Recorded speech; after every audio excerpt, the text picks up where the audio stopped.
The Sports Bar with Danger and Battaglia. What a huge weekend. I avoided the Brady roast. The roast. Bill Belichick's funny. That was not the best roast ever, but it was pretty damn good. Mike Danger. Posted and toasted. Like that one. Boundin' and astounding.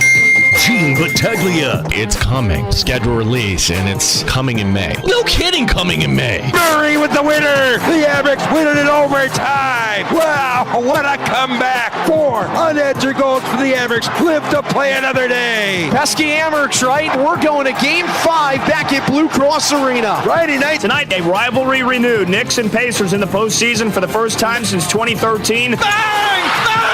Oh, what a shot. T-Wolves at Denver. I think Minnesota can win tonight. The Wolves. And Anthony Edwards comes out as the star. Cleveland, this is for you. Welcome to the National Stanley Cup playoffs. The Stars beat the Golden Knights 2-1 in Game 7. The New York Rangers. The Kentucky Derby is still relevant. 95.7 FM and AM 950 The Fan. Rochester.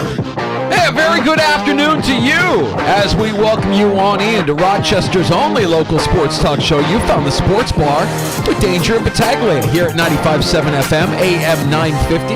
The free-to-download Odyssey app, also on your smart device when you ask it to play 95.7 The Fan. We've also got our stream up and running for you. You can subscribe to our YouTube channel at The Fan Rochester. Also check us out on Twitch, twitch.tv/The Fan Rochester. I'm Danger. That's Battaglia. I came this close to texting you Saturday night. In fact, I started like thumbing it out and realized, oh, no. Danger's like... Not exactly a work commitment, but you were with your wife, Sandy. We were with friends. We were having a good time. Yeah, you were. So I'm like, no, I don't want to. In case you didn't know what was going on, I'm like, oh my gosh, this team is down 3-0 entering the third. Yeah. What? This is how it's going to end? Yeah, we got home Saturday night, and I had not seen or heard anything. I was off my phone. I wasn't near a screen. I didn't have any idea what was going on. And late in the night, when we got home, I looked, I'm like, son of a bitch, they did it. Holy hell, look at this. We've got a Game 5, Rochester. We've got a Game 5 Friday night. Pesky Amerks indeed. Pesky Amerks. And I just enjoy interacting with everybody as we're just kind of listening and following along online. Like, wow, what is going on here? And then all of a sudden... It's 11:30. I'm still wired, and I get a text from our buddy Warren Kozel, the Amerks. He's like, "Hey, are you guys in on Friday?" I'm like, "You better believe we're in, buddy." Friday, pregame. We will be at Blue Cross Arena, the Sports Bar, live. Man, I love being there live before a big, decisive Game 5. We've done this a couple of times for the last couple of years, and always feels like this team has their backs against the wall, and these games are massive. And we are part of it, and it's an honor to be a part of it, honestly. I love it. Yeah, so if you're heading over on Friday, I think we're going to be in the concourse where we've been in the past. Stop by, say hello. Honestly, we're just a 4-hour pregame show for the Amerks on Friday, going into it at 7 o'clock. And I am just very excited about this team. We're going to talk a little later today with Don Stevens. Question I have for Don. He's been doing this since 87. This has to be the best comeback in any game considering the circumstances, right? A postseason comeback. I mean, it feels like it. Yeah, I mean, like anything in the regular season, yeah, that's nice, but like this has to be the comeback for the Amerks. Yeah, I don't know that one comes to my memory right away. Don, of course, has been doing this a long time, so we'll get Don's take on this massive comeback from the Rochester Americans on Saturday night, down 3-0, heading to the third, 4 unanswered goals, and moving on to Game 5 Friday night at Blue Cross Arena, the voice of the Rochester Americans. The Hall of Famer Don Stevens will stop by the Sports Bar later this afternoon at 4:25. And then joining us later this hour, 13-man Sports' Mike Catalana. Yeah, we haven't talked to Mike since the draft. He was down in Philadelphia taking in one of those Sixers-Knicks playoff games, so it'll be good, kind of get his thoughts here because I think a lot of Bills fans are like, is that all there is when it comes to the wide receiver position? But where the Bills are in terms of heading into camp in the 90-man roster, how much did they take a step back or did they hold serve? We'll talk to Mike Catalana coming up here shortly. The more I thought about it over the weekend, because it kind of irked me on Friday that they signed Chase Claypool. The guy's a bum. I really can't believe that they signed that guy. Like the more I thought about it, the more mad I got. And maybe I have a little bit more anger towards the player because he got traded for a second-round pick to my team. Their mistake. They should have known. This guy's a bum. Well, you and I have worked with people. We've all, okay, whatever your business is. Like, a person has a reputation, but your company hires them in, and they're on their best behavior, and everything's good for a month or two, maybe 6 months. But eventually, it reverts back. It's really hard to change people at their core. Like, you can maybe change some habits. You can maybe manipulate some time a little bit here or there. But changing who somebody is at their core is impossible. Like, everybody, you're wasting time. Yes, your true colors eventually come out. And this guy is a bum. And I can't believe I'm mad. I'm mad that they signed him. I don't know that I should be mad. I know everybody will be like, well, there's no risk, and he's never had a quarterback like Josh Allen throwing him the ball. 90-man roster. And I get it. Camp fodder, camp body, all of that. I'm still mad. I'm like, why would you let that guy into the organization? Why would you let him around your culture that's so important? He's a cancer. He's a bum. I'm mad that they signed him. I don't like that they signed him. Well, the fact that the Bears gave up the second-round pick, and then they cut bait right, for a 7th. Like, no, we get him out of here. And then Miami's like, nah, he ain't working for us either. Right. That's bad. He's bad. He's not a good player. Show me that I'm wrong. I mean, let's see if he makes the team anyways, and maybe I'm making a lot over nothing. But, man, I just kept thinking about it. I'm like, what? On a day where DJ Shark gets signed, on a day where OBJ gets a deal with the Dolphins, that's who you trot out. It's like, it just looks bad. It feels gross. The guy's a bum. I know that there's no risk. I know you're telling me I'm going to be overdramatic. He probably won't make the team. If he's no good, he won't make the team. Yeah, but just having him around stinks. It just stinks. I don't like it. Well, we'll get Kettle on his take. He'll be joining us here in less than 20 minutes. You can pull up a stool and join us as well. 585-866-4FAN is our phone number. 866-4326. Also on Elon's Twitter. That's X, at the Fan Rochester. I'm told just under 8,400 now, the ticket count for the Amerks coming up on Friday night, which, if we just took a step back, Danger, I didn't know we would get to this place once again where the Amerks would be the hot ticket. And we experienced that last year, and I don't want to take it for granted, because for the longest time, okay, the only thing that ever sold out in the refurbished Blue Cross Arena was the RIT homecoming game and the one-year Syracuse University played St. Bonaventure in basketball. That's it. For sports. Yeah. And here are the Amerks. They become the hot ticket. So it's almost like we've kind of fell in love with this team once again. And how could you not after what happened coming up? I'm thinking, my gosh, down 3-0, this heavy, defensive-laden Syracuse team. This is how the story is going to end, a 5-game series. This is how it's going to end, and who knows what the future would hold. And, okay, will the Amerks live to play another day? Well, I love that Murray was the game-winning goal. I love that Murray came back, that you got a veteran guy, a physical guy, mucking it up and getting in there to get that game winner. I think that speaks to the importance of that presence on this team this time of year, because Kulik and Rosane feel like they've kind of, I mean, listen, they go, as the Amerks offense goes, they go, right? Like they are the engine, but it's been a little bit quiet, and some of the veteran guys have had to step up a little bit, the guys with a little bit more of this postseason experience. And I think Kulik and Rosane, much like what we saw out of Quinn when he was here, it's not that they're disappearing completely. I think they're finding their postseason legs. Yeah, Rosane did have the one goal, was on a penalty shot in game number 3. And it was fantastic. It was beautiful. But just to say Quinn, and remember how that was a couple years ago where he's just gripping the stick, and it's a different speed. And one difference between last year and this year, well, the guy who scored 2 on Saturday night, they didn't have Brandon Biro. Sure. And Brandon Biro, guy from the college game, Penn State, a little taste up with the Sabres a little bit this year and just kind of bringing it. So that's an older guy here. The good mix on this team, but you're right here. Can the Amerks get something out of Kulik and Rosane coming up Friday? And the other factor here to keep in mind and the difference between this year and last year when you kind of compare these two teams. What's in between the pipes. Right. I mean, this kid has made over 100 saves the last 2 games. And now he gets to rest up and get ready for a decisive Game 5. But Devin Levi has been spectacular.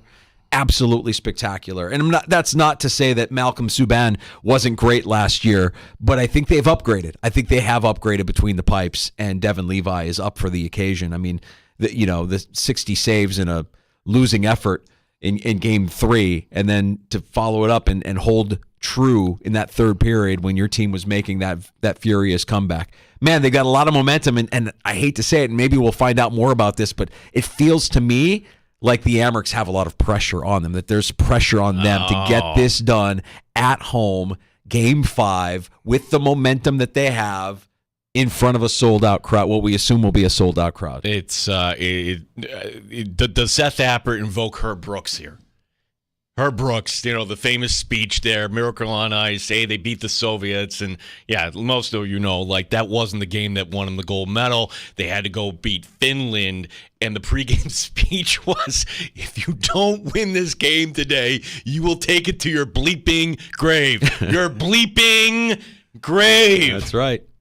Well, I don't know what Seth will invoke, but he's done a great job managing through this team, and every time we talk to him, it just feels like he says the right thing and does the right thing. So we'll talk to Seth as we do every Tuesday tomorrow afternoon at 4:25 here in the Sports Bar.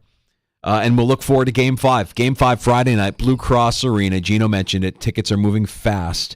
In fact, our buddy Keith at Let's Go Amherst on X was sharing the screenshot of the remaining seats that are available, and just the upper corners now. It's all it's all the upper corners and in the upper deck. So if you want to get those tickets to be a part of the action on Friday, move fast because we know that by the time we get to Friday, this thing could be sold out. Yeah, and the other series, which is interesting in the North, Belleville, Cleveland, only at 1-1.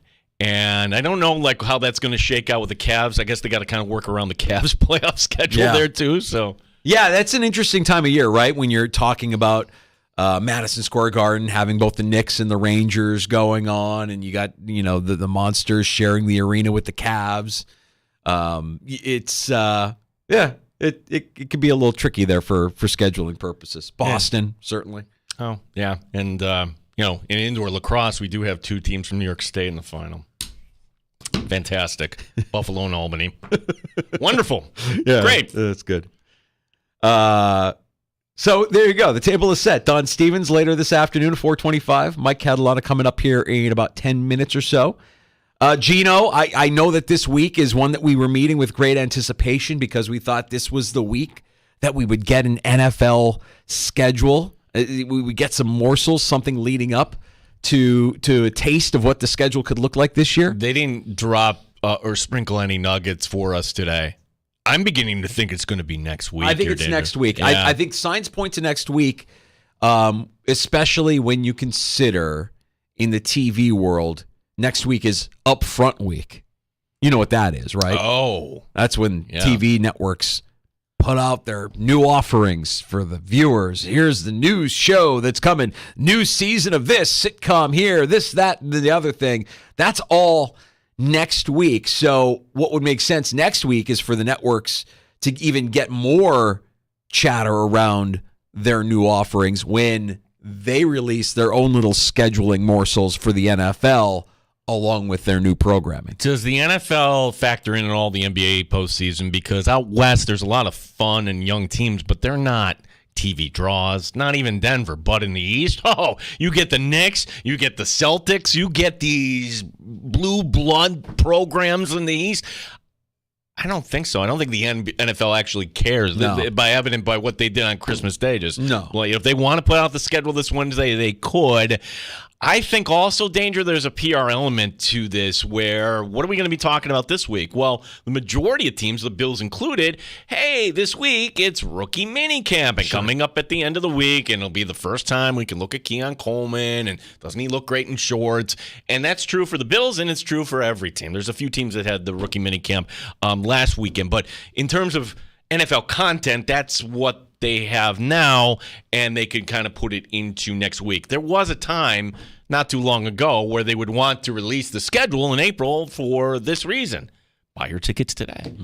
What team in the NFL, honestly, I'm asking. Who's drumming up that enthusiasm to get some tickets sold? Who needs help selling tickets in the NFL today? Yeah, it doesn't seem like they need that at all.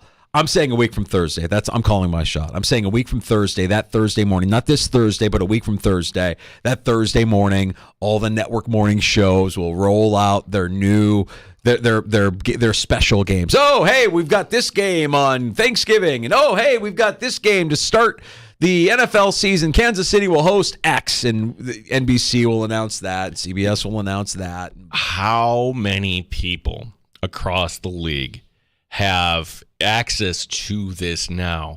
And it's amazing to me we don't get any legitimate leaks. We don't. The NCAA bracket one year was printed online, and it was wonderful. You don't need to sit through that hour show. Here it is. How is it that you could have all these social media people, now this is their Super Bowl. Yes. They are working probably. That's also part of this. Too. Right now, I guarantee you right now, every team's social media team is working on their schedule release video. Nobody, look, the Chargers are the best, and everybody else is playing for second. We do like what the Titans did.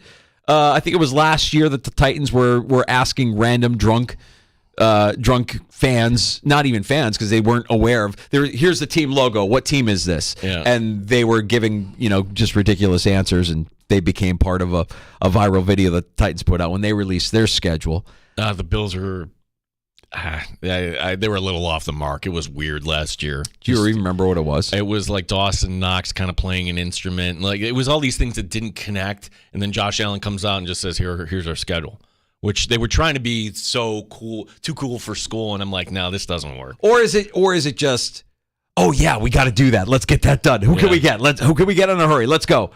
But yeah, the Chargers always seem to do the bang-up job, and I imagine that they've been or are working on their videos now because those are pretty significant productions. Most of them are pretty significant productions. Some of them, maybe you get done the night before.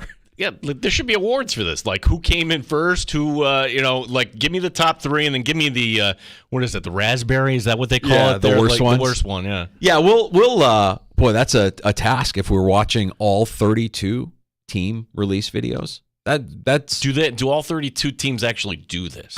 I'm pretty sure the NFL mandates that they do it, right? It has to be a mandate, right? Like in order to fully maximize the exposure and get as much buzz and hype around it as possible. I would think every team does, yeah. But the schedule release video, who actually is like, okay, I know I could just click on this link and look at the schedule. Yeah. Or like, no, actually, I want to watch the video, and you can tell me. Like, I've never tried it the latter way. I haven't watched. Like, there's never been a season where I've watched every team's video, but because usually 2 or 3 will rise to the top, and those are the ones that you check out because they get shared or they become viral or whatever it is. Maybe this year that'll be my exercise. This year I'll take the time and I'll actually watch all 32 team schedule release videos. I'll even cast it from my phone up onto the big screen so I can, get the full immersive video experience that they meant it to be when they put it together. Because look, man, that's a lot of work, man. As somebody who's sat down and tried to edit video and make things look good and no, but to that point though, like it's not just 1 or 2 people that are working on these videos. So like I would have to think that everybody has to sign a non-disclosure. How did this stuff not leak out? Last year the Bears had a good one. Yeah, they did the bear. Yeah, that was good. Right. I don't know how you top that this year. Well, I mean, you've got opportunities with your rookie class. You could do something with Rome and you could do something with Caleb Williams. But the Chargers, for one reason or the other, I think are always held in the highest of regard with their schedule release. Are you kidding me? I would go right back to the Bear. Like the one they did last year was in the old restaurant. Now do the new restaurant. You bring in Richie and he's commanding everything. And you have the Pearl Jam song. Yeah. Oh yeah. Animal. Yeah. Oh, we get the Bear next month. New season next month, Chino. Well, apparently, okay. Now for everybody that's not in the Bear, add it to your list. Apparently they were spotted in Chicago filming some sort of funeral scene, which people automatically jumping, oh my gosh, who died? I'm thinking, no. I know who died. Well, the flashback, right? That's what it has to be. No, Marcus's mother. Oh. Oh God, did I just spoil it for everybody? No, that'll be episode 1, season 3. That's my guess. That's my guess. I don't know that to be true. No, I guess is like they haven't explained what happened to the older brother. Like why did that happen? Yeah. So maybe they're going to go back into I don't know. Oh boy. Okay, so add it to your list. Right. I don't think I spoiled it too badly. Well, by the way, it's been out for multiple years now. So if you're not going to watch it, you're not going to watch it. I'm not spoiling anything. I don't feel bad for saying what I just said. Yeah, we got that. We got schedule release. Lot going on. Oh, we've got action tonight in the NBA. The Knicks are back on the court. Indiana comes in. The Pacers. I mean, this is a rivalry renewed. You've got Denver looking to even tonight after falling down to Minnesota this weekend. And we even got some Stanley Cup playoff action as well. Oh, the Leafs lost again. They sure did, pal. Yeah. They sure did. I mean, I guess as a Sabre fan, I can't really be laughing. Well, it's funny you bring that up because I was actually going to mention later. I'll drink to that after we talk to Catalana. But I was in my head, I was laughing at the Leafs, but then I was thinking to myself, if you do the exercise, every league has a Toronto Maple Leafs in them.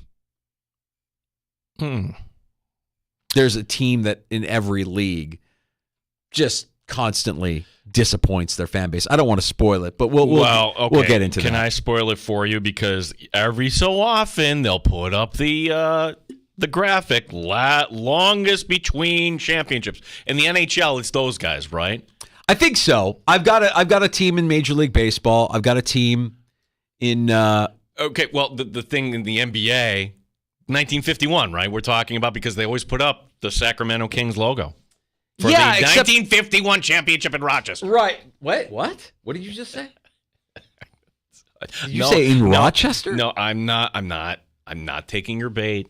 You know this. You know this to be true. No, there's a team in the NBA that I think is exactly the same as the Toronto Maple Leafs in the NHL, and I have a Major League Baseball team, and I have an NFL team. We'll share that here when we get done with our conversation with Catalana. 13 Wham Sports, BuffaloPlus.com. The icon, Mike Catalana, stopping by the sports bar. Next on The Fan. The new Yamaha jet boats are at the region's...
Rochester. That's because we're the only sports station with hosts who actually live here. 95.7 and AM 950. The Fan Rochester. The Fan Rochester Sports Update. The deciding Game 5 for the Rochester Americans on pace to be a sellout. Over 8,300 tickets have been sold. Head coach Seth Appert on the amazing comeback in Game 4. That's a heck of a win, and that was an improbable win. And they can enjoy this as brothers and as teammates. Take a day off tomorrow, and then we'll start chipping away at getting them refocused after that. The voice of the Amherst, Don Stevens, joining us next hour. We'll get the thoughts of 13 Wham's Mike Catalana. He joins us next year. Game 1 tonight. It's the Knicks and Pacers from MSG. Rochester Red Wings are off today. They begin a series tomorrow at Scranton Wilkes-Barre. Yankees off tonight as well. They begin a series tomorrow night in the Bronx against the Astros. The Mets are in St. Louis. Gene Battaglia, the sports leader, 95.7 FM and AM 950, The Fan Rochester.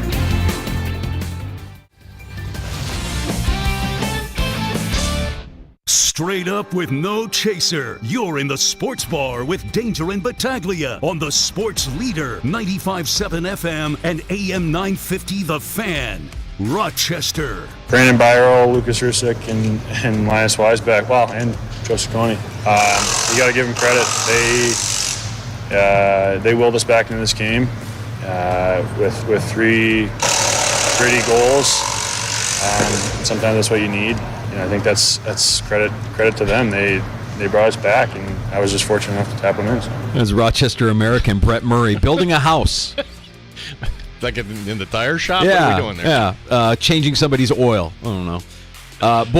The overtime game-winning goal in Game 4, forcing a Game 5 Friday night at Blue Cross Arena as we welcome in 13 Wham Sports and Mike, 13 Wham Sports at BuffaloPlus.com's Mike Catalana. And Mike, we call you the icon for a reason. You've been in Rochester a long time. You've been around the Amherst a long time.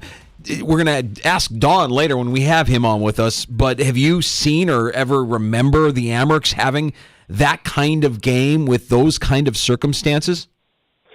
When they went on a few playoff runs, you got to go back, though. You're talking about back in the 90s, and they won a big game in Binghamton, I remember, with Steve Shields in goal. They had comebacks. They had great wins, that run to the Cup in 96. But, come on, you're on the road, third period, down 3, and you come back, get it to OT, and then beat them again to bring it back here. That's as dramatic of a comeback as, at least in recent memory, that I can think of with the franchise. And, a year ago, down 2-0 in the series, they come back and win 3 in a row. Now down 3-0 on the road in the game that could have decided it and win it in overtime. I think that's pretty special. Well, if the Amherst get out of this series, Mike, and who knows how far they would go, that is another nice thing that Seth Appert can kind of put on his resume. What kind of bites do you think, if any, he'll get here coming up this offseason? I don't know. Look, I will tell you guys this, and I said it before. I'm rooting for Lindy Ruff in this sense. I say rooting. I'm not a fan. I'm covering the team, talking about him. And I want to see Lindy do well, and I think he can do well with the franchise. And this is not about Lindy. I think Seth Appert should be the coach of the Sabres. Yeah. I said this when it happened. I think they're looking to – and I get why the Sabres are looking to the past a little. Not necessarily just to the past, because they've had a lot of bad – experiences in the recent past. And I think Lindy can do a lot of good things. But if you want to look to the present and the future, I think this guy should be the head coach. Now, people in Buffalo, and I get it, they don't pay as much attention. They don't know anything about Appert. They'll compare him to any other coach, Ron Rolston or anybody who's never been a head coach before in the NHL, and say, we don't need that anymore. I think the guy's a hell of a coach. I think he's done exactly what you need in Buffalo. Create a culture, create accountability, have the veterans lead the young guys. He said it the other night. We need these young guys to watch the vets. They know what the expectation is in that room. I think he's a heck of a coach. I honestly, I hope somehow he still ends up in Buffalo. Not that I want to see him leave the Amherst, but I want to see the guy get opportunities.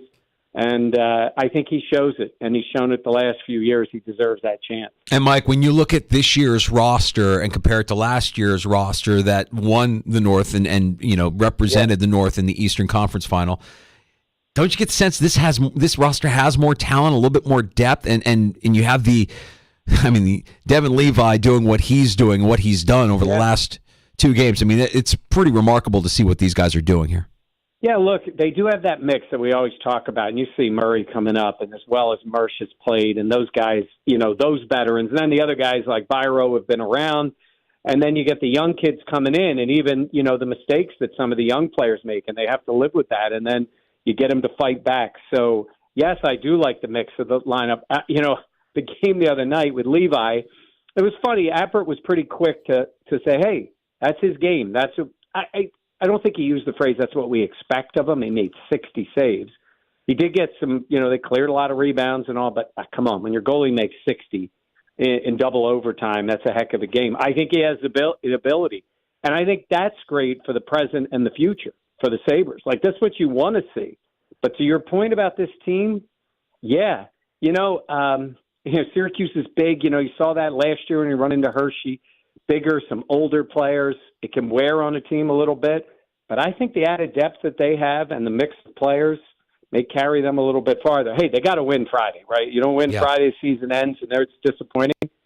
But I have a lot of confidence in this team in big moments. So let's see what they do on Friday. Well, Gene and I were discussing too, Mike, that with the way that they won the game on Saturday and with Game 5 being at home and with the expectations that come with this, is there less pressure on Syracuse on Friday night, or is there more pressure on the Amherst? What's your take on who's going to feel it on Friday?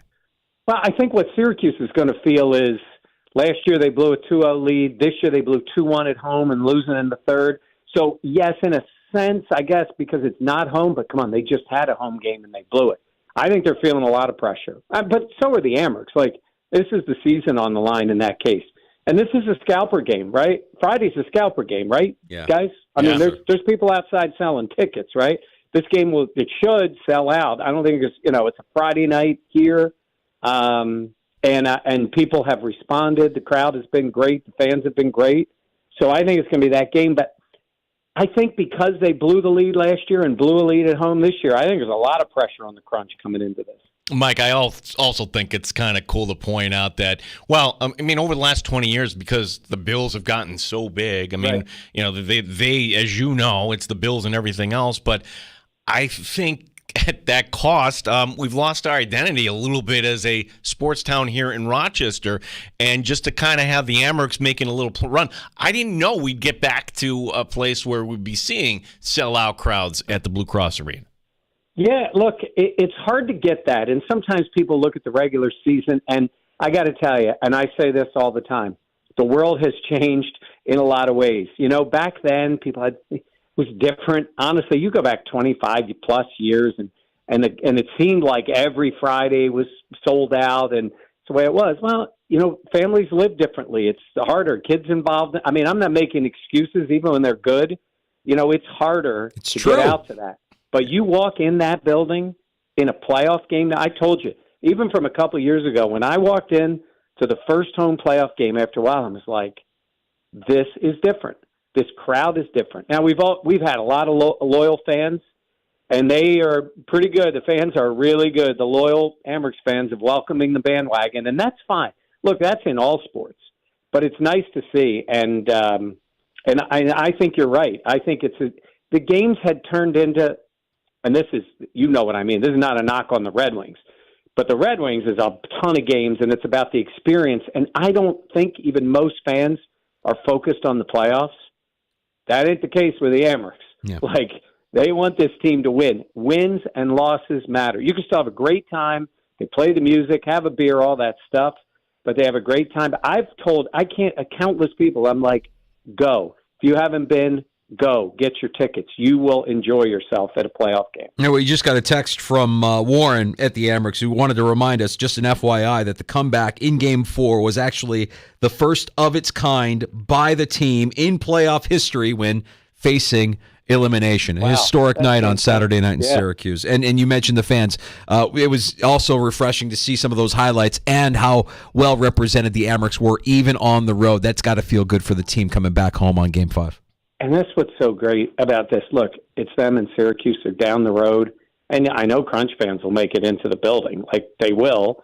And that's, to me, honestly, it's fun. And it was great. You're right. When you watch those, Dan had great highlights for us. And when you watch those and you hear the crowd, a lot of times when they're on the road, they score and you hear virtually nothing until the organ starts playing to get the other team back in it.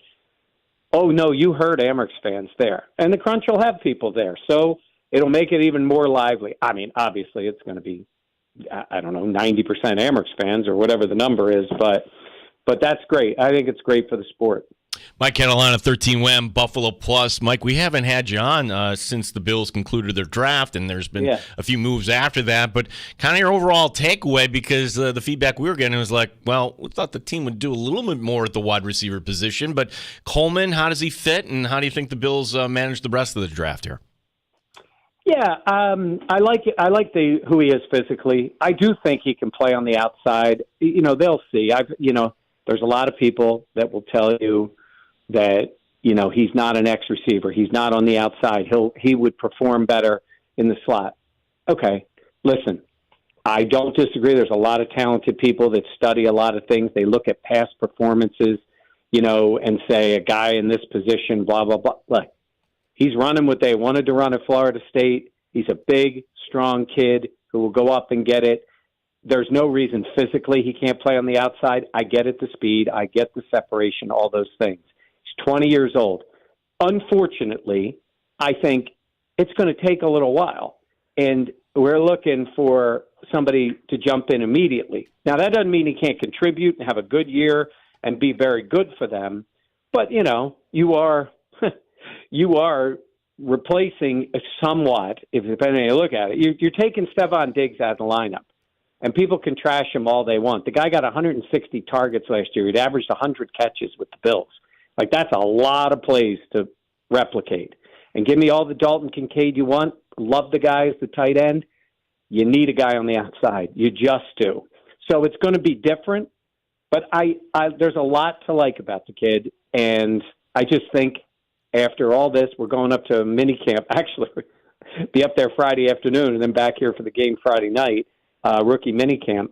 I think there's a lot to be encouraged about him and what he can be. It's just maybe we need to make sure that you realize he's a rookie at 20 years old coming into the league. So, Mike, the big news after day one of the draft was the Bills not only trading out of the first round, but trading out of the first round using Kansas City as a vehicle to do so, and obviously that upset a lot of fans. I think a lot of fans have kind of come to grips with what has happened, but go back to that night, because you were there and you were a part of all of that, and at the end of the night you're probably, well, there's a whole lot of nothing, but trading with an opponent that you're trying to get over on, and I know everybody believes that what Brandon Beane did was what was best for the Buffalo Bills.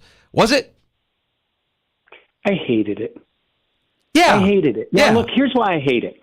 The answer I get from people is, well, first of all, you want to tell me Worthy's no good? You go right ahead. You want to tell me the Chiefs can't draft receivers? You go ahead. The difference is Bills haven't drafted them. I mean, they and the Bucks were the only teams to not take a receiver in the first 3 rounds since Josh Allen came into the league. Okay, here's what I'd say to you. They wanted Worthy. People are like, well, they would have gotten him anyhow. Well, they obviously were worried about it because they wanted to make a move to come up, right? So there's some reason, Dallas, whatever. I guess somebody in Baltimore said they got 8 different teams trying to get to that pick. So you look at it and go, there was interest there. Whether it was for Worthy or not, I don't know how you would pretend you didn't know. Plus, I absolutely could have seen the Dallas Cowboys taking him. Texas guy, they need a 2 receiver, absolutely could have seen it, whether they thought they were or not, because Dallas had traded behind him. I guess I just look at it and say, I get it. I hope the 3rd round pick is great, and then for them and all that. And if they're happy with Coleman, that's one thing. I just don't want to see him make it any easier on the Chiefs. And when I say easier, it's the guy they wanted. they come to you for it. Root against Worthy, think you don't care, whatever it is. I don't like it. I see why he did it. My logical mind sees why he did it. But, if he's built like Deshaun Jackson, and I know what Andy Reid did with Deshaun Jackson. I'm not saying this kid is Deshaun Jackson, but he better not be. Mike, on Friday we had the Dolphins going out and getting OBJ, and the Bills bringing in Chase Claypool. I mean, is there anything that the Bills can get out of this? Listen, it's a flyer on a guy who had some level of ability, and you're getting him for nothing. You're not promising him anything. Very different than the OBJ signing, right? OBJ is a veteran, getting paid. I don't know. I didn't see the numbers, but it's different than it would be here. And look, OBJ would have to want to come to Buffalo. I don't know what his thoughts were. He's in Miami. Like, for a guy like him, been around and all, he's probably very excited to be in Miami with Hill and Waddle. Okay, so you're going there. I don't love Claypool. I just don't. I'd be surprised if he does anything.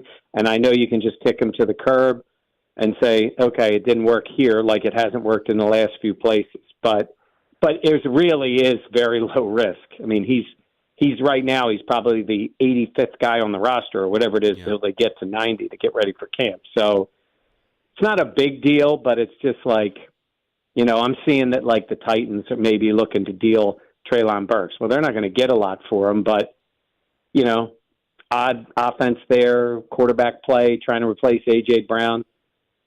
Maybe that's the kind of guy I would have kicked the tires on, depending on what they were looking for. But, hey, if they think they can get something out of this guy and I don't know.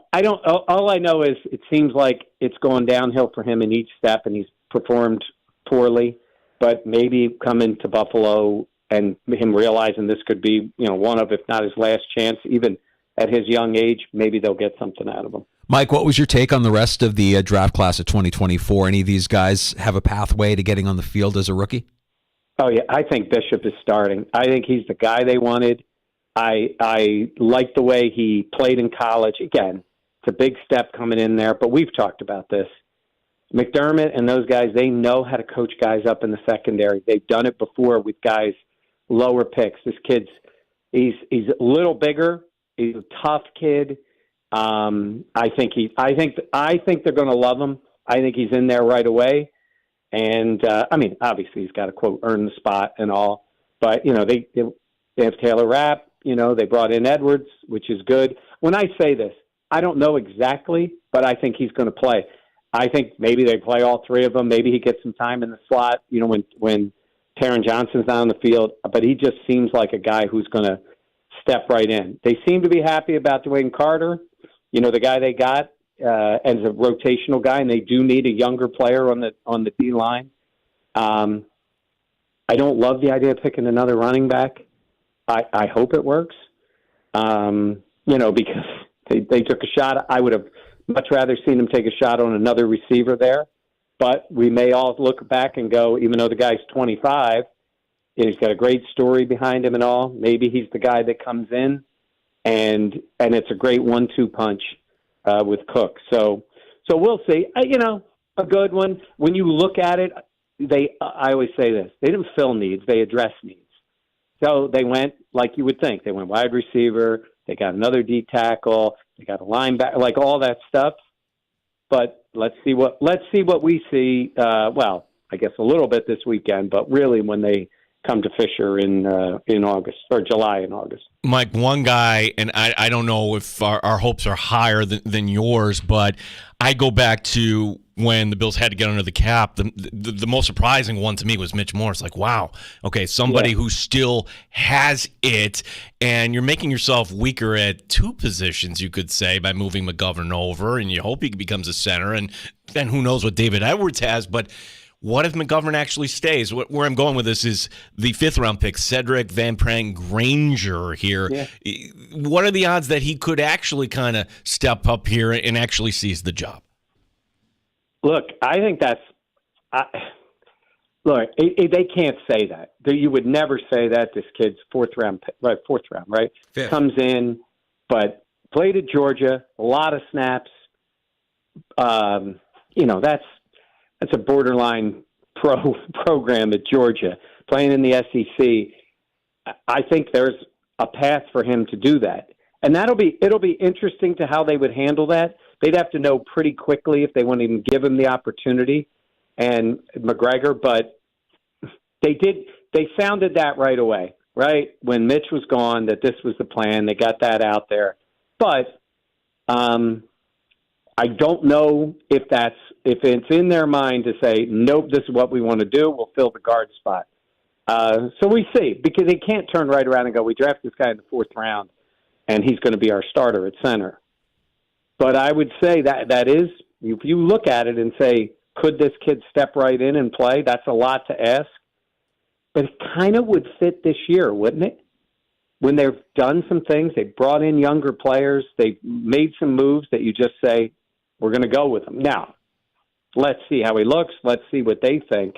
But I think it's on the table, even if they probably wouldn't talk about it for a while. Mike, while we have you, I mean, we gotta cast a wide net here. The NBA postseason continues. We know you were in Philly for a game, one of those games against the Knicks, and that was a series where if you told me that was the end of the NBA postseason, I would be good. That series was amazing, even though it only went 6. Your thought on the end of the season for the Phillies and the Knicks, who get underway tonight at Madison Square Garden with the Pacers coming in? Look, it's funny. It's from the outside, I think people would rightly say, well, the Sixers lost early in the playoffs, and it's a failure. And that's not really the case in terms of the way I think people think, most of them down there, especially the ones who pay attention. Look, they still got a lot to do, but they come into the offseason next year. This has not been the case.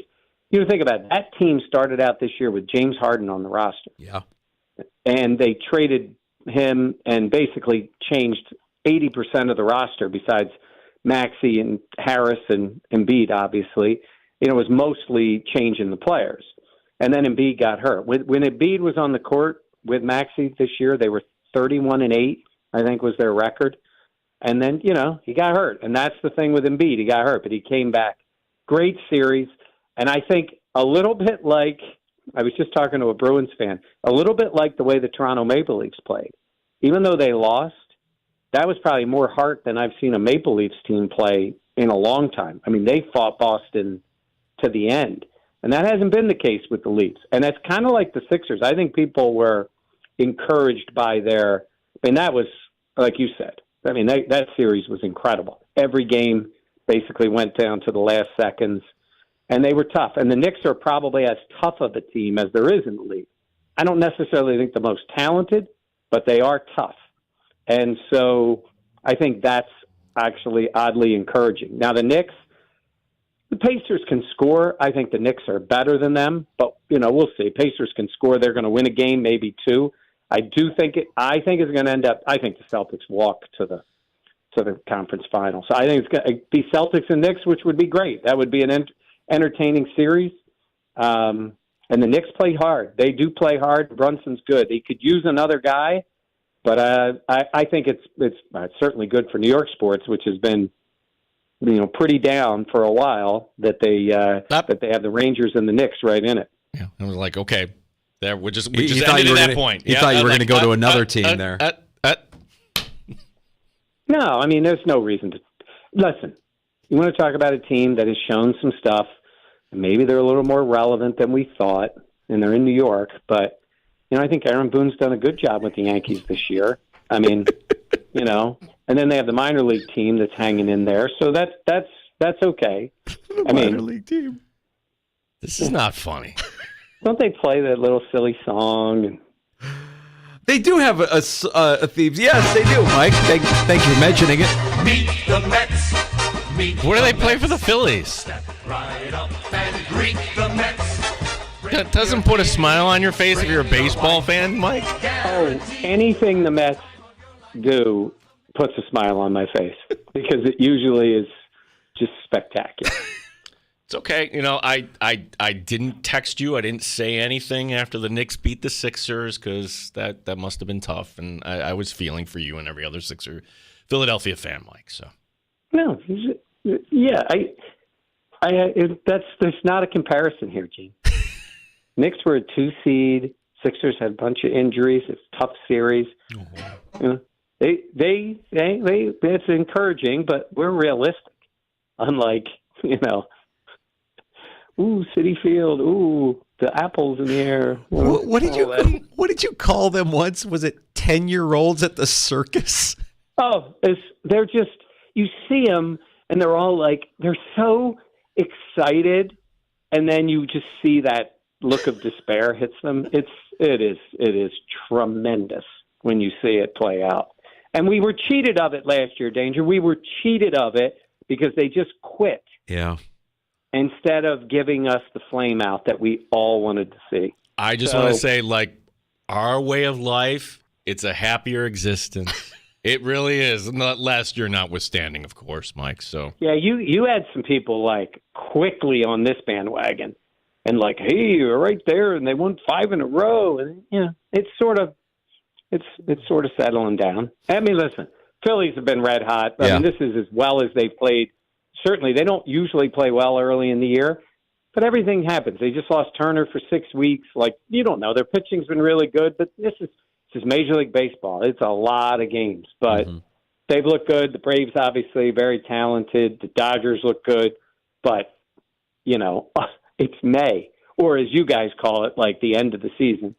But Mike, you mentioned minicamp. What are you and the crew working on at BuffaloPlus.com and 13 Web Sports?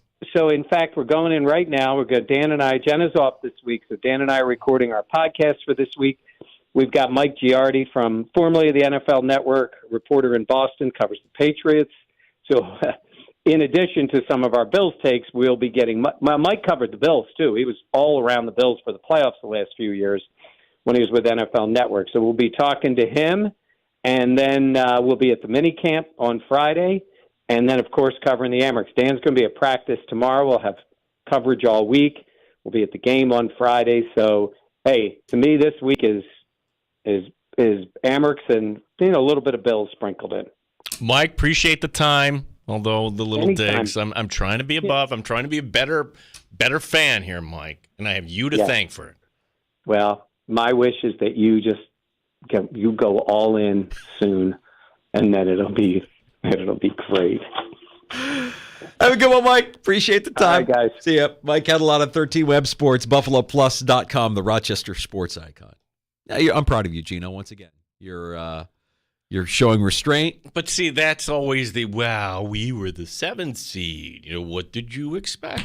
You have Joel Embiid. So were you really a 7th seed if you were healthy? Mike actually kind of made one of my points for me that I was going to share next, and I'll drink to that. We're going to give you some takes on tap here on the other side of the break. And also, and I'll have a take on this, why was Ken Dorsey in Rochester Saturday night? Ken Dorsey was in Rochester. Ken Dorsey was here. We'll explain. Okay, we'll get into that and more next. I'll drink to that is on the way. We have time for your calls on the other side of this break as well at 585-866-4FAN, 866-4326. You're listening to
9BF Rochester, the sports leader. 95.7 FM and AM 950. The Fan, Rochester.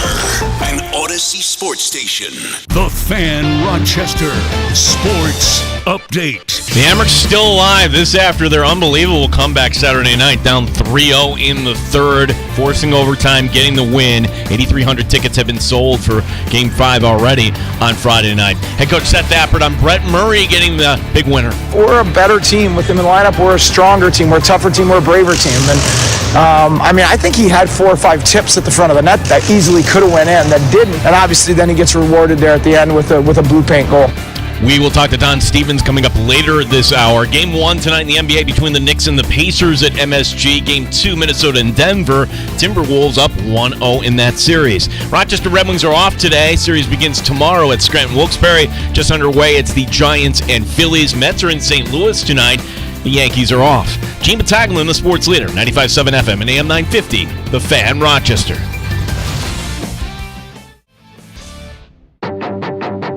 The Sports Bar with Danger and Battaglia. What a huge weekend. I avoided the Brady roast. The roast. Bill Belichick's funny. That was not the best roast ever, but it was pretty damn good. Mike Danger. Posting and toasting. Like that one. Bounding and astounding. Gene Battaglia. It's coming. Schedule release, and it's coming in May. No kidding, coming in May. Murray with the winner. The Amherst win it in overtime. Wow, what a comeback. 4 unanswered goals for the Amherst. Live to play another day. Pesky Amherst, right? We're going to Game 5 back at Blue Cross Arena. Friday night. Tonight, a rivalry renewed. Knicks and Pacers in the postseason for the first time since 2013. Bang! Bang! Oh, what a shot! T-Wolves at Denver. I think Minnesota can win tonight. The Wolves. And Anthony Edwards comes out as the star. Cleveland, this is for you. Welcome to the National Stanley Cup playoffs. The Stars beat the Golden Knights 2-1 in Game 7. The New York Rangers. The Kentucky Derby is still relevant. 95.7 FM and AM 950. The Fan, Rochester. The Hall of Famer, voice of the Rochester Americans, and the guy who had the legendary call Saturday night, Don Stevens, stops by the sports bar in less than 20 minutes as we look ahead to Friday night's decisive Game 5. Do we have any of his calls? I hope we do. And I should have asked you before, but he still has it. Like Don Stevens, like on a call when you were like on the edge of your seat listening to this. Turn back on the near wing. Yops turns, wrist shot, knocked down. They score! Murray in front of the net, finds the rebound, hammers it in. Murray with the winner. The Amherst win it in overtime. Wow, what a comeback. 4 unanswered goals for the Amherst. Put it away here, and the Amherst victorious. Live to play another day. Live to play another day. And as Warren from the Amherst was telling us earlier, that the comeback on Saturday in Game 4 was the first of its kind by the Amherst in playoff history when facing elimination. Yeah, down by 3 in the third. And we're talking to Mike Catalana. You listen to that call. Listen to how many Amherst fans are actually in Syracuse while that is happening. Yeah. Now, what can happen Friday, there's going to be a few. And there always are a few, but like I'm hoping, like Syracuse fans, just stay home. Okay, you have your basketball team. No, let them show up. Let them show who up. cares? Yeah, show up, Syracuse fan. Oh, who cares? Go ahead, try us. Just stop by. Just come to Blue Cross Arena. As many as you want. Oh, who cares? Doesn't matter. We'll take them down. But you think the Amherst have more pressure on them than Syracuse I does? do. I do. Look, you could say Syracuse has pressure on them because their season ended the way it did last year, and it has the opportunity to end in a similar fashion this year to the same team, and you just can't get over Rochester. I think if the Amherst are at home and it's a Game 5 and it's a sold-out barn, and now the expectation after you did what you did in Game 4, you got to clean up with these guys. What do you come on, you scored 4 unanswered. Yeah, last year, the elimination game, and we were there for that one, the Toronto game, where it just was like a snowball. You could just feel it kind of getting away from the Marlies, and then could that same thing kind of happen? This is also a team danger. The Amherst were up 2-0 in Game 2. Okay, very close to the end of the second. They let that one get away. Yeah. So, well, we'll talk to Seth Appert tomorrow at 4:25. and we'll get the thoughts from the Amherst head coach heading into Friday, and we'll recap, obviously, what was an unforgettable Saturday night in Syracuse. And like I said, in about 15 minutes or so, we'll be joined by the voice of the Amherst. On that call, Don Stevens will stop by the sports bar. Ready for some takes here, Dave? Let's go. Yeah, I mean, so why was Ken Dorsey, former Buffalo Bills offensive coordinator, now that same position in Cleveland, why was he in Rochester Saturday night? That sounds like breaking news. I didn't know that was a thing. Ken Dorsey in Rochester. It really hit me. I didn't know it was coming back that far. Well, he was in your district, Danger, actually. He was in Hilton. Yes, he was being a dad. That's the answer. His daughter is a freshman sprinter for Orchard Park High School. She was at the Cadet Classic Invitational Hilton, and also that is one of the top invitationals in high school track here in New York State. Now, couple of thoughts.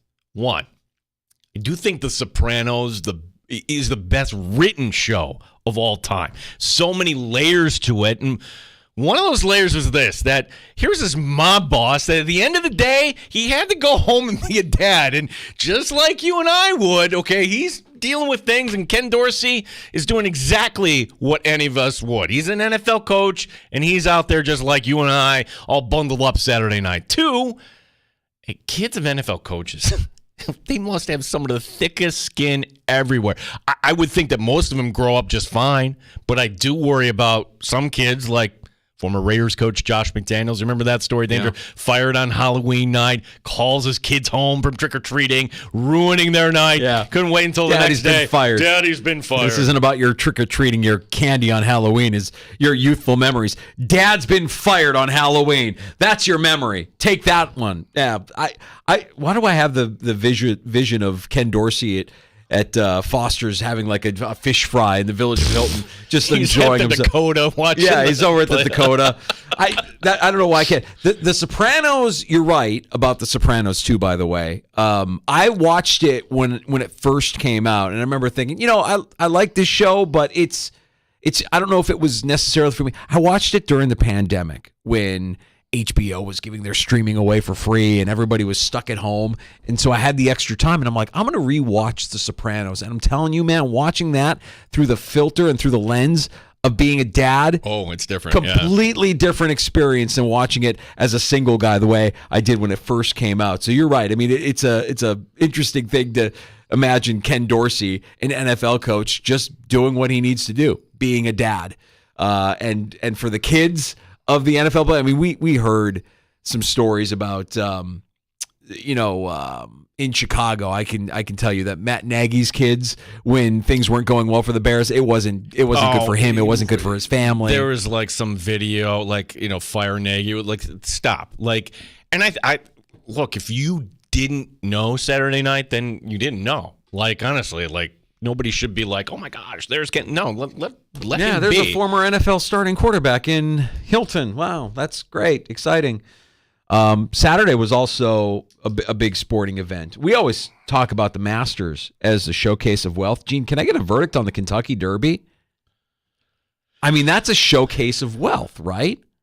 Right, for those flying in and all in their seersucker suits and I own this horse. Now, Peter, one of our regulars, pointed out he thinks that the race is overrated. I won't lie. I was watching the Kentucky Derby. I was at a party, Kentucky Derby themed party, drinking a mint julep, and the photo finish was edge of your seat drama. I loved it. But then you have the interviews afterward with the billionaire horse owners and the trainers and their bratty kids afterwards. Gino, yuck. It's just a little unsettling. Yeah, there's a lot of different. That's not the one for us. You've told the story of when you've been down in Baltimore. Oh, when I went to Pimlico for Preakness.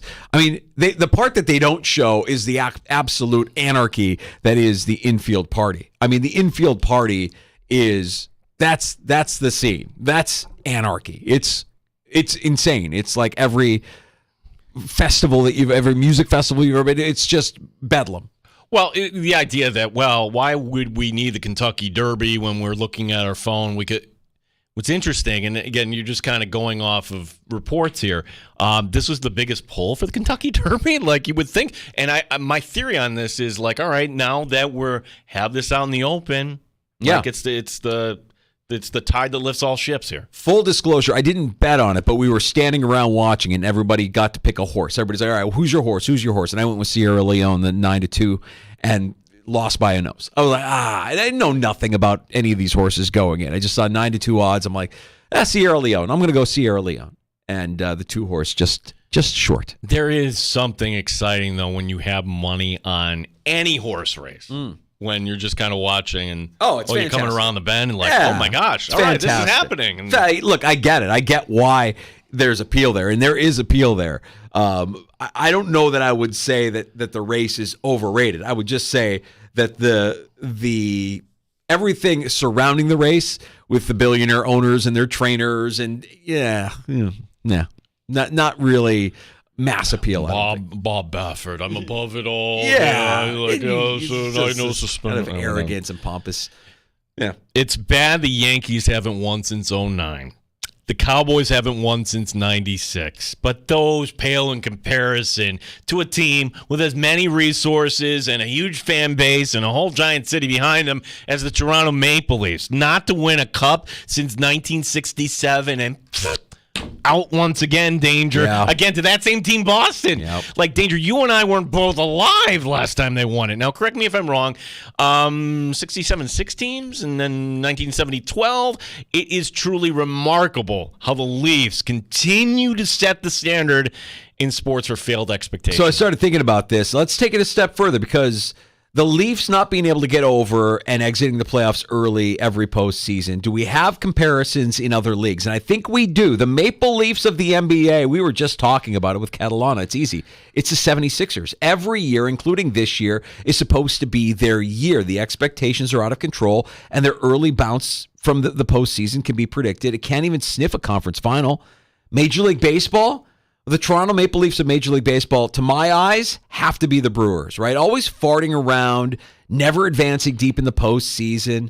Who would be the Toronto Maple Leafs of the NFL, Gene? You know, the team that has talent at key positions, competes in the regular season, has a passionate fan base with high expectations, and always has an early exit from the playoffs. Who? Because I'm really struggling here to come up with a comparison for the Toronto Maple Leafs in the NFL. Yeah. Do I need to say it out loud? No. I'm going to go back to the... I was hoping you were going to push back on it a little bit. You can't push back on it, though, can you?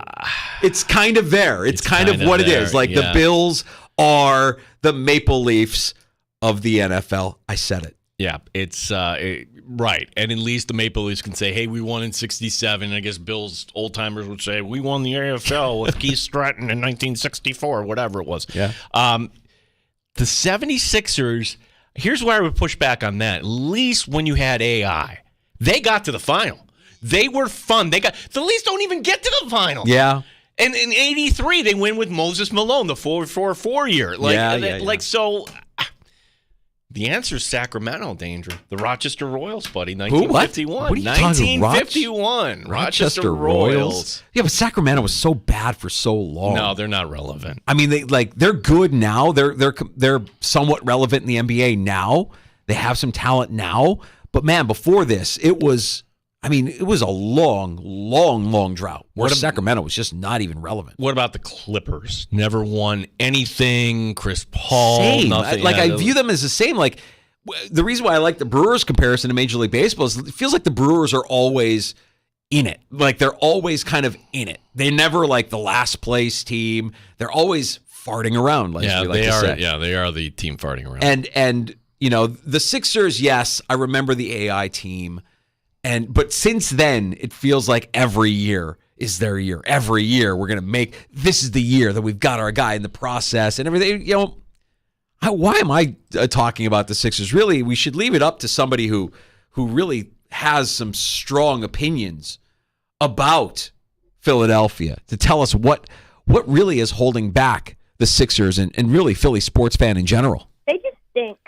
They just stink in every way. Like, they think they're a big market. The fans are obnoxious. The fans are the kind of people who walk around with dirty feet and slides, like with no socks on in the middle of the summer.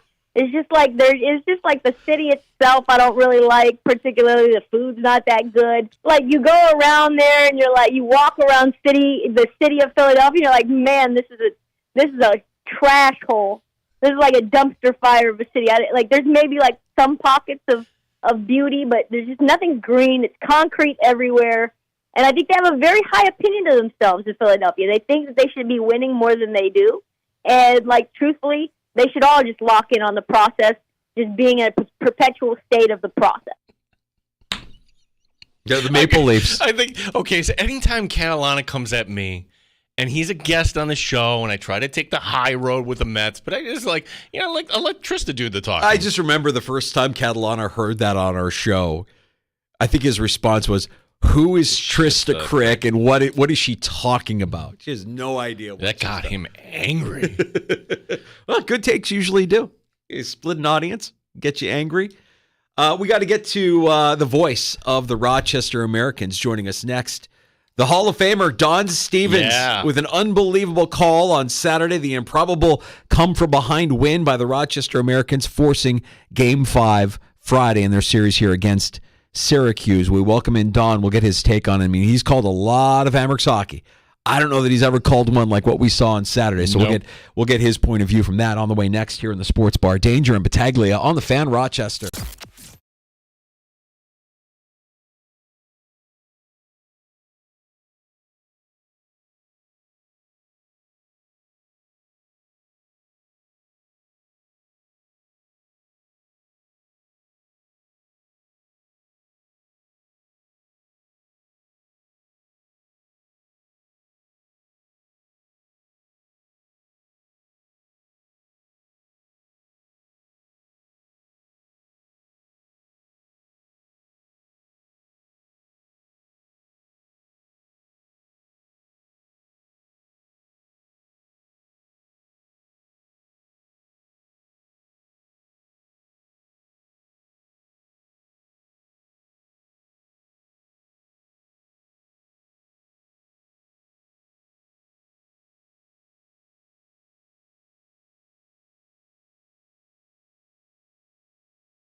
Americans.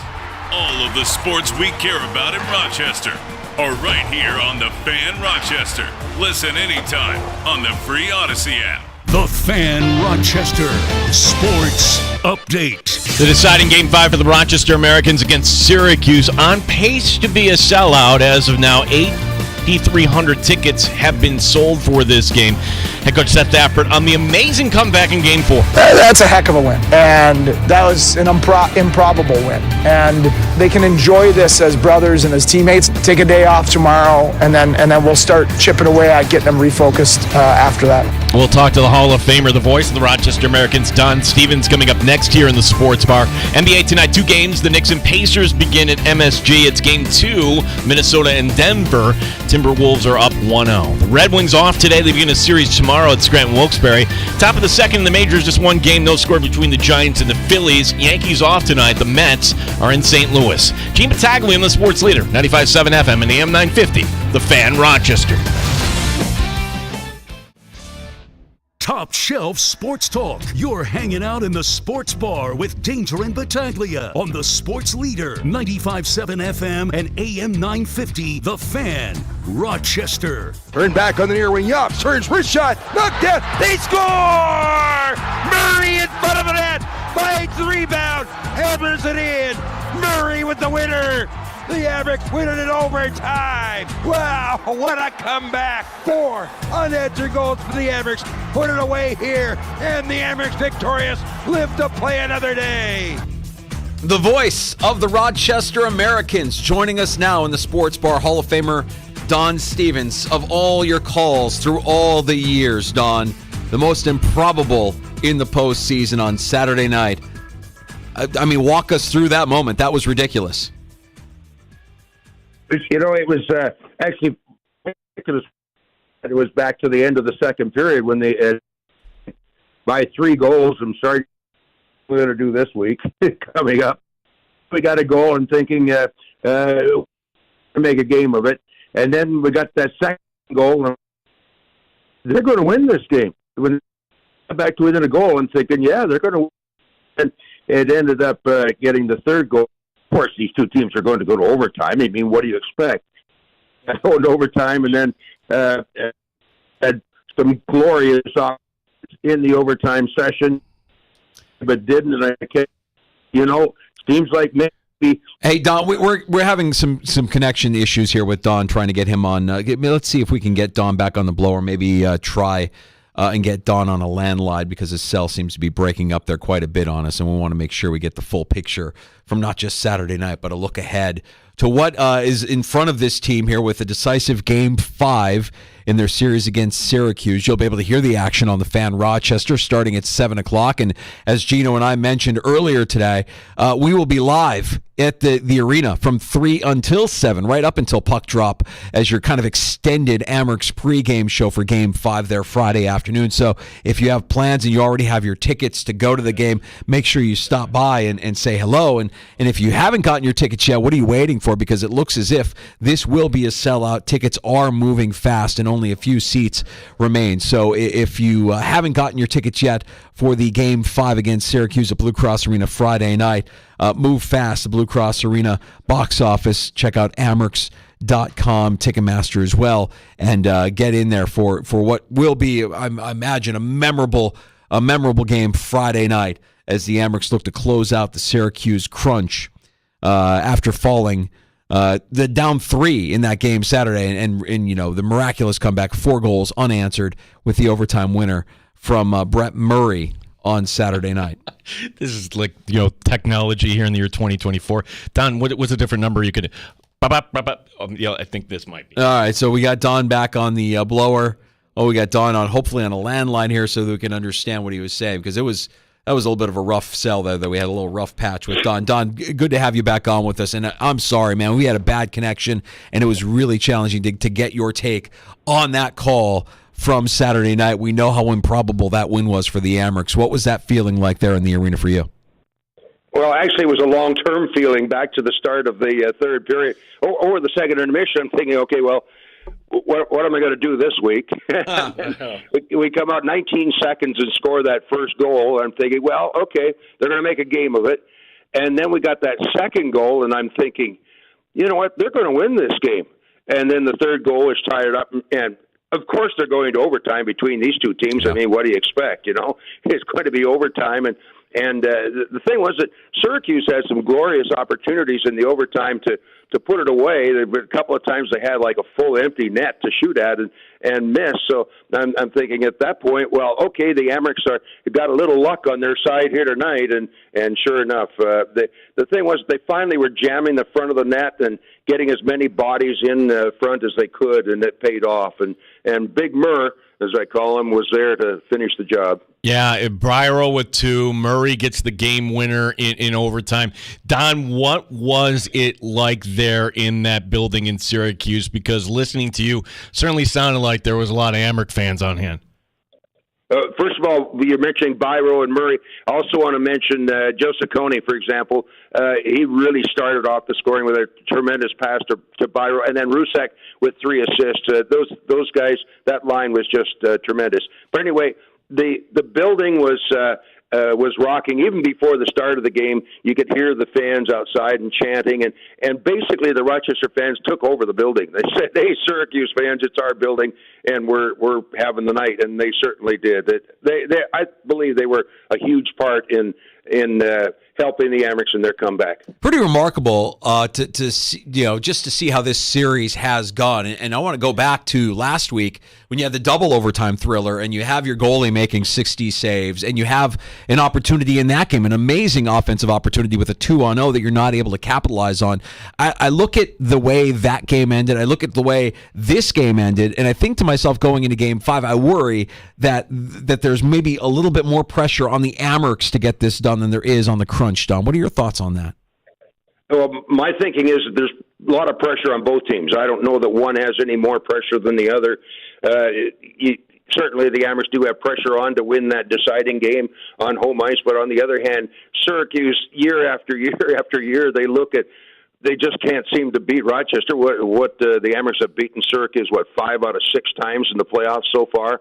And in regular season, I know the Syracuse fans are just fed up with consistently losing to Rochester, so that puts a lot of pressure on the Syracuse team too. So I think both teams have a tremendous amount of pressure on them, and I think actually both teams can just go out and have a good time. Don, do you get paid extra for overtime?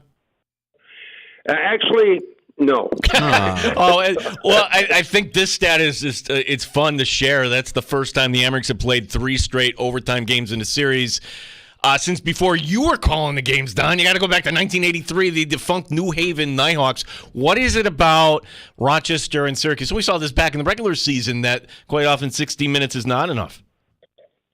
Not between these two teams. They're very evenly matched. I think Rochester might have a little bit more speed, but Syracuse has a little bit more size. They each have some of their strong points and maybe their little bit weaker points, but neither team really has much at all in the way of weaknesses. It's just two very evenly matched teams, and they both have a huge desire to beat the other. Do the Amerks gain that edge? And we already saw it in Game 4. I mean, getting Brett Murray back, getting that bigger body, that veteran presence, that guy that can mix it up a little bit, heading into Game 5. Does that give the Amerks any sort of edge? Oh yeah, not only that, but I think about the game before when Mersch took a nasty cut over the mouth and headed for the locker room right off the ice, but then probably shouldn't have, but he did come back out onto the ice at the early stages of the next period, and a big boost there for the team. But they didn't win the game, but it was still a big boost, and then Murray coming back. And there's a lot of things that you see some players, some individuals, like Rusek, for example, just stepped up huge. I think that's one of the best games I've ever seen him play. There's just a lot of things that individuals do to boost the morale of the team. Don Stevens, voice of the Rochester Americans, the Amerks somehow alive here, and like as you mentioned, getting that first one very quick in the third put everybody on notice. But Don, you were here, 87 calling a championship, 96 calling a championship. I guess my question is, what happened Saturday night? Is there anything in your career here in Rochester that you could compare that to?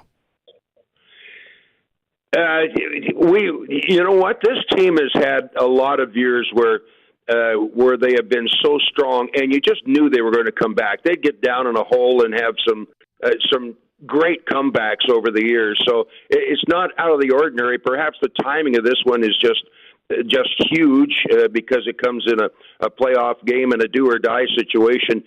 Just a huge comeback. But we've seen it before, and there's just something. Rochester has a history, kind of like Hershey has a history. And I think that's very important for the players to know and to feel that history, and it gives them just a little extra spur to do the things that they do.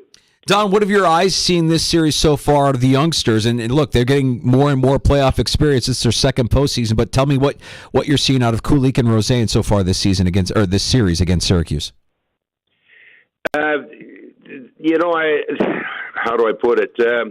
They haven't been the strong ones, I guess, in this series so far. Kulik and Roseanne is maybe they're being watched a little bit closer by the opposition. It's been some of the more veteran players that have really stepped up. I think for the Amherst, such as Eops is just unbelievable, and Mersch and Prow and Davies and Ciccone, and some of those guys have just really stepped up here. Because I think they know a little bit more about what to expect in the playoffs. Kulik and Roseanne, for example, did go through it last year, but I think they had it maybe a little bit easier last year at this point than right now. So they're learning this is very tough. This is as tough as they're going to have it in their professional life. Don, bring us behind the curtain there, and I know you can't tell us everything, but just what was that like following the game? Was that a team that was like, okay, guys, on to round 5, or was it more than your normal kind of celebration? Like, what was the mood of the team heading back on that bus from Rochester on Saturday night? Actually, because of the playoffs, and there's so many players in that, we're on 2 buses. The staff, the coaches, and are on one, and then the players are all on the other. So I wasn't on the players' bus. I heard it was pretty quiet. While the coaches' bus was rather raucous, to say the least. I mean, the coaches were so unbelievably happy, and it was quite a trip back on that bus. But I said to somebody the other day, they said it was so quiet on the players' bus. I said, well, they had no gas left in the tank. I mean, they expended everything they could do to win that game. So it was pretty quiet, and I think that they probably needed that bit of a rest time. So, Don, if we look ahead to Friday, you just said something that makes me a little bit nervous. Like, I hope they haven't emptied out the tank. If they have, they need to refill it for Friday night because it's a decisive game 5. And when we talk to Seth, he always tells us about finding these little adjustments between two teams that know each other so very well. What do you think the Amherst need to do? What adjustment do they need to make here to give themselves the best chance of winning Game 5? Well, I wouldn't worry about running out of gas for the game on Saturday. If it was a game the next day, I might be. But This is several days to recoup. They're going to be fully loaded. Their tanks are going to be fully full when it comes to game time on Friday night. So that doesn't bother me. It's just making sure that they do. I believe, at least what I feel and saw from my vantage point, they do a little bit more of what they did last game, and that is start to be more forceful in front of the net, to get more bodies in the vicinity of the goalie. That's an interesting thing. We don't know which goalie they're probably going to play. I don't know. They might be changing, going back to Matt Tompkins, but we'll see then. But they just got to get more activity in front of the net, I think. Yeah, and we know who's going to be in net for Rochester here, Don. And boy, it's one of those, hey, we're in the sports bar, we want to debate here. Like, you have Pupa winning a championship. You have other great goaltenders like Steve Shields winning a championship. How would you put into words what Devin Levi has done so far here, Don? Spectacular. I mean, I'm running out of superlatives, I think, but dominant, spectacular, just miraculous, all of those different words are appropriate for his play. He's just been fabulous. Well, Don, unbelievable night on Saturday night. Really appreciate the call. It's one that we'll remember for a long, long time. And we're looking forward to Friday night. We know the barn is going to be rocking. We hear it's close to a sellout. Yeah, and Don, we're going to be doing our show from the Blue Cross there, 3 to 7. So we might guilt you into coming on with us live on Friday here. So Oh, I bet you I could find my way to where you're at. I remember where you were last time, so maybe it's the same spot. Yeah, if we're in the same I just spot. want to mention that don't turn. You've got time to get some tickets, but not a whole lot of time. There are tickets available, but get them soon because they are going quick. So those listeners out there that haven't gotten their tickets yet, do so right away so you can make sure. And by the way, also you can get playoff memberships. Which will assure you seats for the whole playoffs. And we know how it went last year with sellouts and that. So that's a good idea. And this year they have a set where pay as you go too. So very good program for you as far as tickets are concerned. It's important to get that out, Don, because do not contact Don Stevens directly if you didn't get your tickets, because Don does not have tickets for you. And neither do Danger and I. I do not have tickets. Well, Don, we're looking forward to seeing you on Friday. Yeah, you know where we'll be. Follow the scent. You'll be able to smell me, and then just follow that down to where we are, and we'll get you on Friday as well before we get to the ice on Friday night. Looking forward to it. It's always fun with you guys. Appreciate it, Don. Don Stevens, voice of the Amerks, joining us in the sports bar. Wild night in Syracuse on Saturday night. Looking forward to another wild night in Rochester on Friday night for Game 5. Yeah, It's incredible how it was actually like kind of the Amerks were down in the deciding game to Syracuse last year, and Seth kind of came in and said, hey, everything's going to be okay, and sounded like from his post game on Saturday that was kind of the same speech when we'll quiz Seth on what exactly he said there. This was Seth Appert on what his message was to the team going into the third. On the way through, immediately, I just told the guys, take a break, take a breath. We're going to win this game.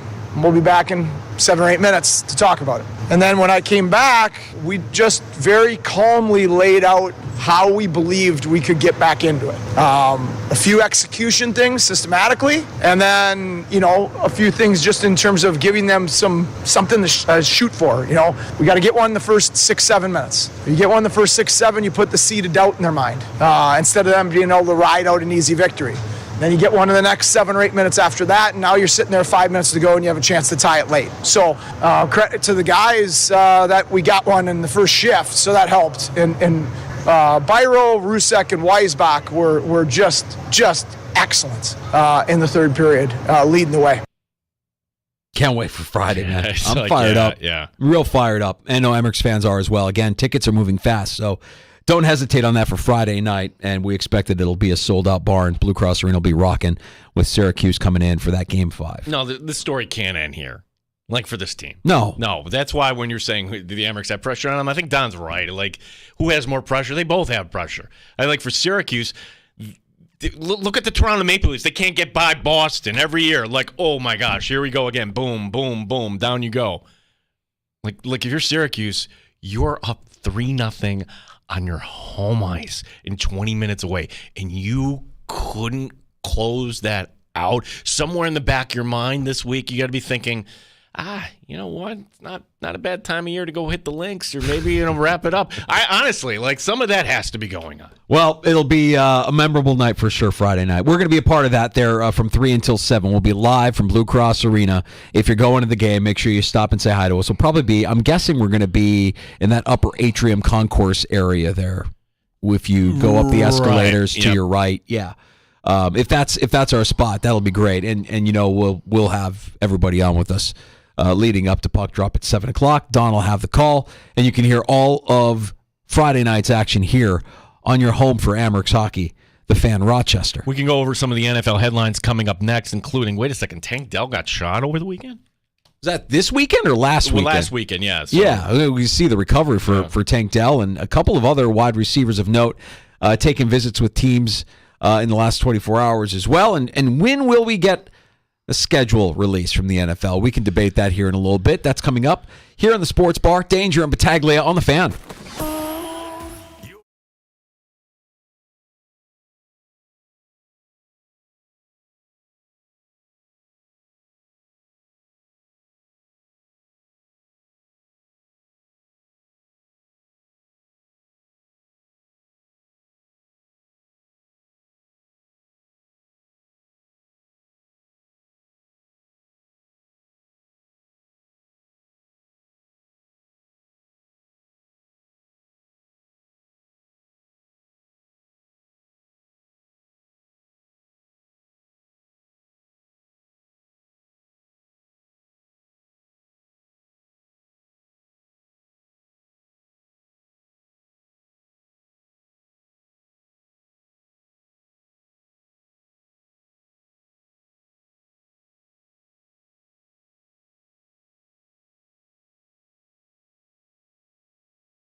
City. One Bills Live in the Sports Bar with Danger and Battaglia. Weekday afternoons on The Fan, Rochester. Oh, the NFL in their infinite wisdom were very vague with when they were going to lay out their schedule for 2024. It's done on purpose, Danger, because they want to give everybody a little bit of time to get excited. They need to give their social media departments also time to hit their deadlines, and everybody, like the schedule's already done. They your know schedule release videos, right? Those videos that go viral every year when the NFL releases their schedule. So when will we get an NFL schedule? Not really feeling like this is the week that it's going to happen, but next week does make some sense. Historically, they usually release it on a Thursday. Next week in the TV industry, it's upfront week, so all of the networks and all of the streamers are propping up their new shows, and so it would make sense with that going on that they would also announce a game or two leading up to the full release. And I would imagine that by early next week, we're getting some morsels. They always give you, at least the last couple of years, the TV partners, hey, it's Monday Night Football. Well, tune in tomorrow morning to Good Morning America and Fox and Friends, or whoever the show is for the network, to try to get you to tune in the morning of. So that's going to be the first step here. And we're kind of running out of time, I think, for this week for that to happen. And you know what? That's just fine. I just marvel the fact that everybody can keep a secret here. Yeah, it is pretty tight-lipped, and I'm sure you're signing a lot of non-disclosure agreements if you're an employee of the NFL, if you're working on that schedule release, social media video. You mentioned it last week, and it bears repeating when we talk about the release here. ABC, Monday Night Football won't be airing on ABC this fall, the way it was. Yeah, so they're going to pare it down to 5 or 6, like everyone. Well, last year we had the writers' strike, so they needed some content, and this year, they don't need to split an audience there. So I imagine that the morning shows will get the first crack there at sharing some of those scheduling morsels that today's show probably announce. Where you can. Or who's going to, streaming on Peacock this date and this date and this date. And I'm sure you'll get plenty of Sunday Night Football action from them as well. A handful of notable dates. You'll find out who the opponent for the Chiefs are that week one, that kickoff game. So guessing next week. Don't have anything official. Guessing next week. If we get to this point tomorrow, it would be definitely next week. Fun fact here about the Buffalo Bills, since Sean McDermott took over here. Prior to this week, they had only drafted one wide receiver in rounds 1, 2, or 3. Zay Jones. That's it. Yeah. Zay Jones, who's working out in Tennessee today. Also, another wide receiver, free agent wide receiver working out, Marquez Valdes-Scantling, formerly of the Chiefs, formerly of the Packers, visiting the Chargers. And, Jones was released by Jacksonville last week after they drafted Brian Thomas Jr. The guy that I consider fantasy poison at the running back position. I had him on my bench in multiple leagues last year thinking, boy, that Philadelphia offensive line, he's going to get a credit. He never even got on the field. Yeah, it was tough. Rashad Penny. Rashad Penny's going to sign with the Panthers. So this is his third act in the NFL, right? Yeah. After originally being drafted by the Seahawks, battling injuries, moving to Philadelphia, and now after a season in Philly, going to Carolina to be in the backfield there of the Carolina Panthers. Let's keep your expectations low for fantasy purposes on Rashad Penny. What do you say? Yeah, and Duke Johnson hanging it up. Yeah, I saw that, and I was trying to remember, what happened to Duke Johnson. Oh, yeah, last I think we saw of Duke Johnson, he was kind of just hanging out on the Bills practice squad. No, the Bills' last team he played for. It's a little off the NFL, but do we hear from Steph Diggs tonight, or do we see Steph Diggs? 1 year ago tonight is when we saw Steph Diggs in a different sort of setting. Met Galas tonight. Yes, and no word. Yeah. You want to talk about the celebration of wealth. Okay, the celebration of wealth in sport is the Masters. You could say the Kentucky Derby, but this, $75,000 per ticket. 70. I guess if you're Diggs, go knock yourself out here. Yeah, I should have. I forgot that That's like must see. Forgot, like it's must see in my house. Yeah. Like the girls. No chance of me getting the girls to watch Game 1 of the Bruins Panthers series tonight. No. What the Knicks Pacers tonight? Come on over to the Garagio. No chance. You're going to be freezing in the Garagio while they're all inside. They're going to be inside watching the Met and looking on their phones and looking at who's who and who's dressed up as what and what's going on. I don't get it, man, but they love it. That's fine. And they got excited when Diggs was there. When I took my daughter to her first Bills game last year, she only knew Diggs because Diggs was at the Met Gala. Oh, that's Diggs? I like him. Yeah, Diggs is good. I like Diggs. See, when I went to my college reunion, the executive producer last year went, but part of the negotiation was we had to go to the Met. And I learned all about Karl Lagerfeld.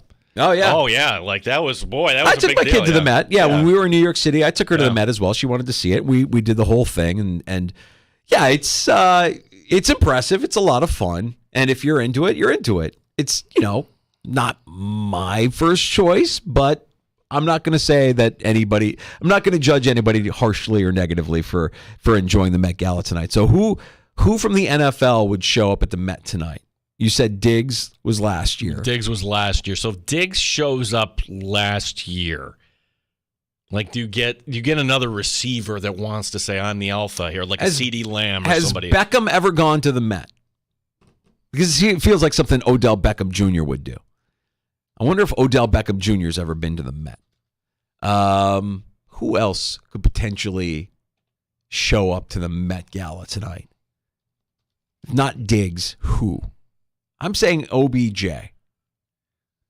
Just signed. Name is in the news. Has the money. Can throw it around a little bit. No, he's, let's see here. Oh, yeah, he's been to the Met. See, I should know this. Odell Beckham, he's like, it looks like he's wearing a green tracksuit.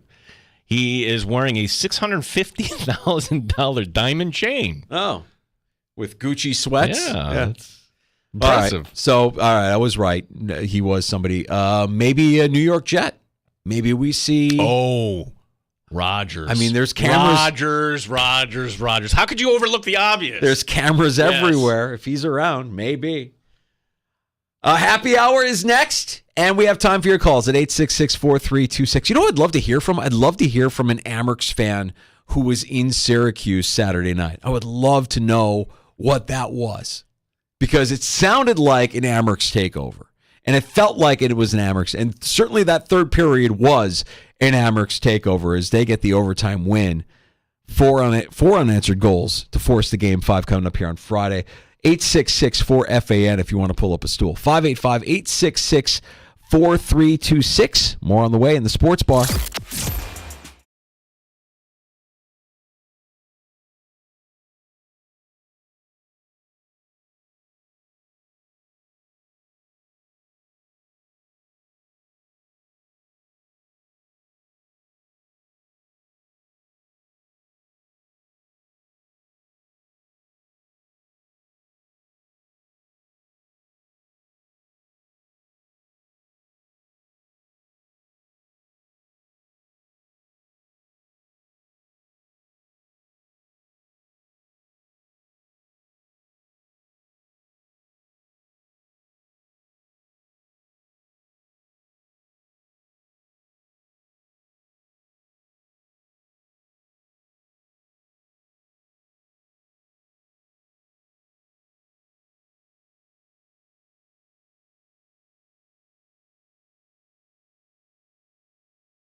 Rochester, an Odyssey sports station. The Fan Rochester Sports Update. The deciding Game 5 for the Rochester Americans on pace to be a sellout right now. Over 8,300 tickets have already been sold.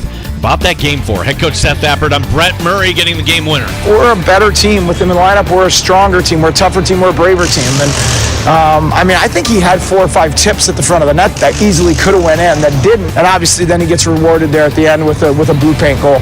Game 5 coming up Friday. Tonight, it's Game 1 in the NBA between the Knicks and the Pacers from MSG. Game 2 as Minnesota and Denver, the Timberwolves up 1-0. Rochester Red Wings are off today. They begin a series tomorrow at Scranton Wilkes-Barre. Just one game in the majors right now. No score in the fourth between the Giants and the Phillies. Mets are in St. Louis tonight. The Yankees begin a series tomorrow night at home against the Astros. Gene Battaglia, the Fan, Rochester.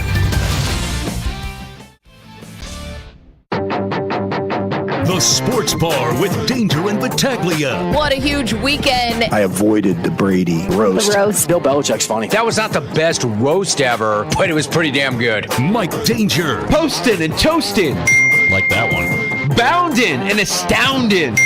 Gene Battaglia. It's coming. Schedule release, and it's coming in May. No kidding, coming in May. Murray with the winner. The Amerks win it in overtime. Wow, what a comeback. 4 unanswered goals for the Amerks. Live to play another day. Pesky Amerks, right? We're going to Game 5 back at Blue Cross Arena. Friday night. Tonight, a rivalry renewed. Knicks and Pacers in the postseason for the first time since 2013. Bang! Bang!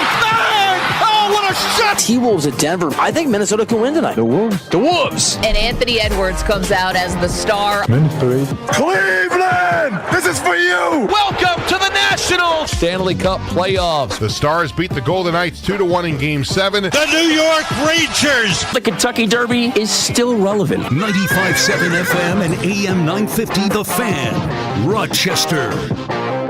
Welcome to Happy Hour. You're back in the Sports Bar. It's Danger and Battaglia.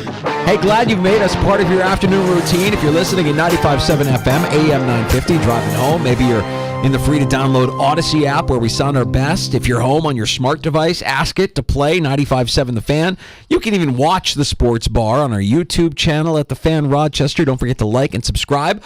Or twitch.tv/The Fan Rochester. I'm Mike Danger. That's Gene Battaglia. How fun was that Saturday? Or did you turn your phone off and not look, and the next day you're like, what? They came back and they won? I felt horrible because I was at a party, was at a Kentucky Derby party, and admittedly didn't look at my phone once. I mean, I shut it down. We had a wonderful dinner, amazing drinks, amazing food, amazing conversation, had a blast. Got home a little bit later, and I looked at my phone, and I'm like, oh my God. They came back from down 3-0 in the third? My God, that's got to be something that has never been done before with this storied franchise that you think you've seen it all. You think they've done it all. This is the first time that this has happened. No, well, I don't know how many teams facing elimination, 20 minutes to go down by 3, find a way to pull that out. Now, Byro getting the goal on the first shift, that's big. And as you heard in the sports update, too, like what was the difference between Game 3 and Murray going back in the lineup? Murray was big, and Murray, being the leader that he is, didn't make it about him after the game. He made it about his teammates. This is Brett Murray working in an auto garage. Brandon Byro, Lucas Rusick, and Linus Weisbeck. Wow, and Joe Ciccone. You got to give them credit. They willed us back into this game with 3 gritty goals.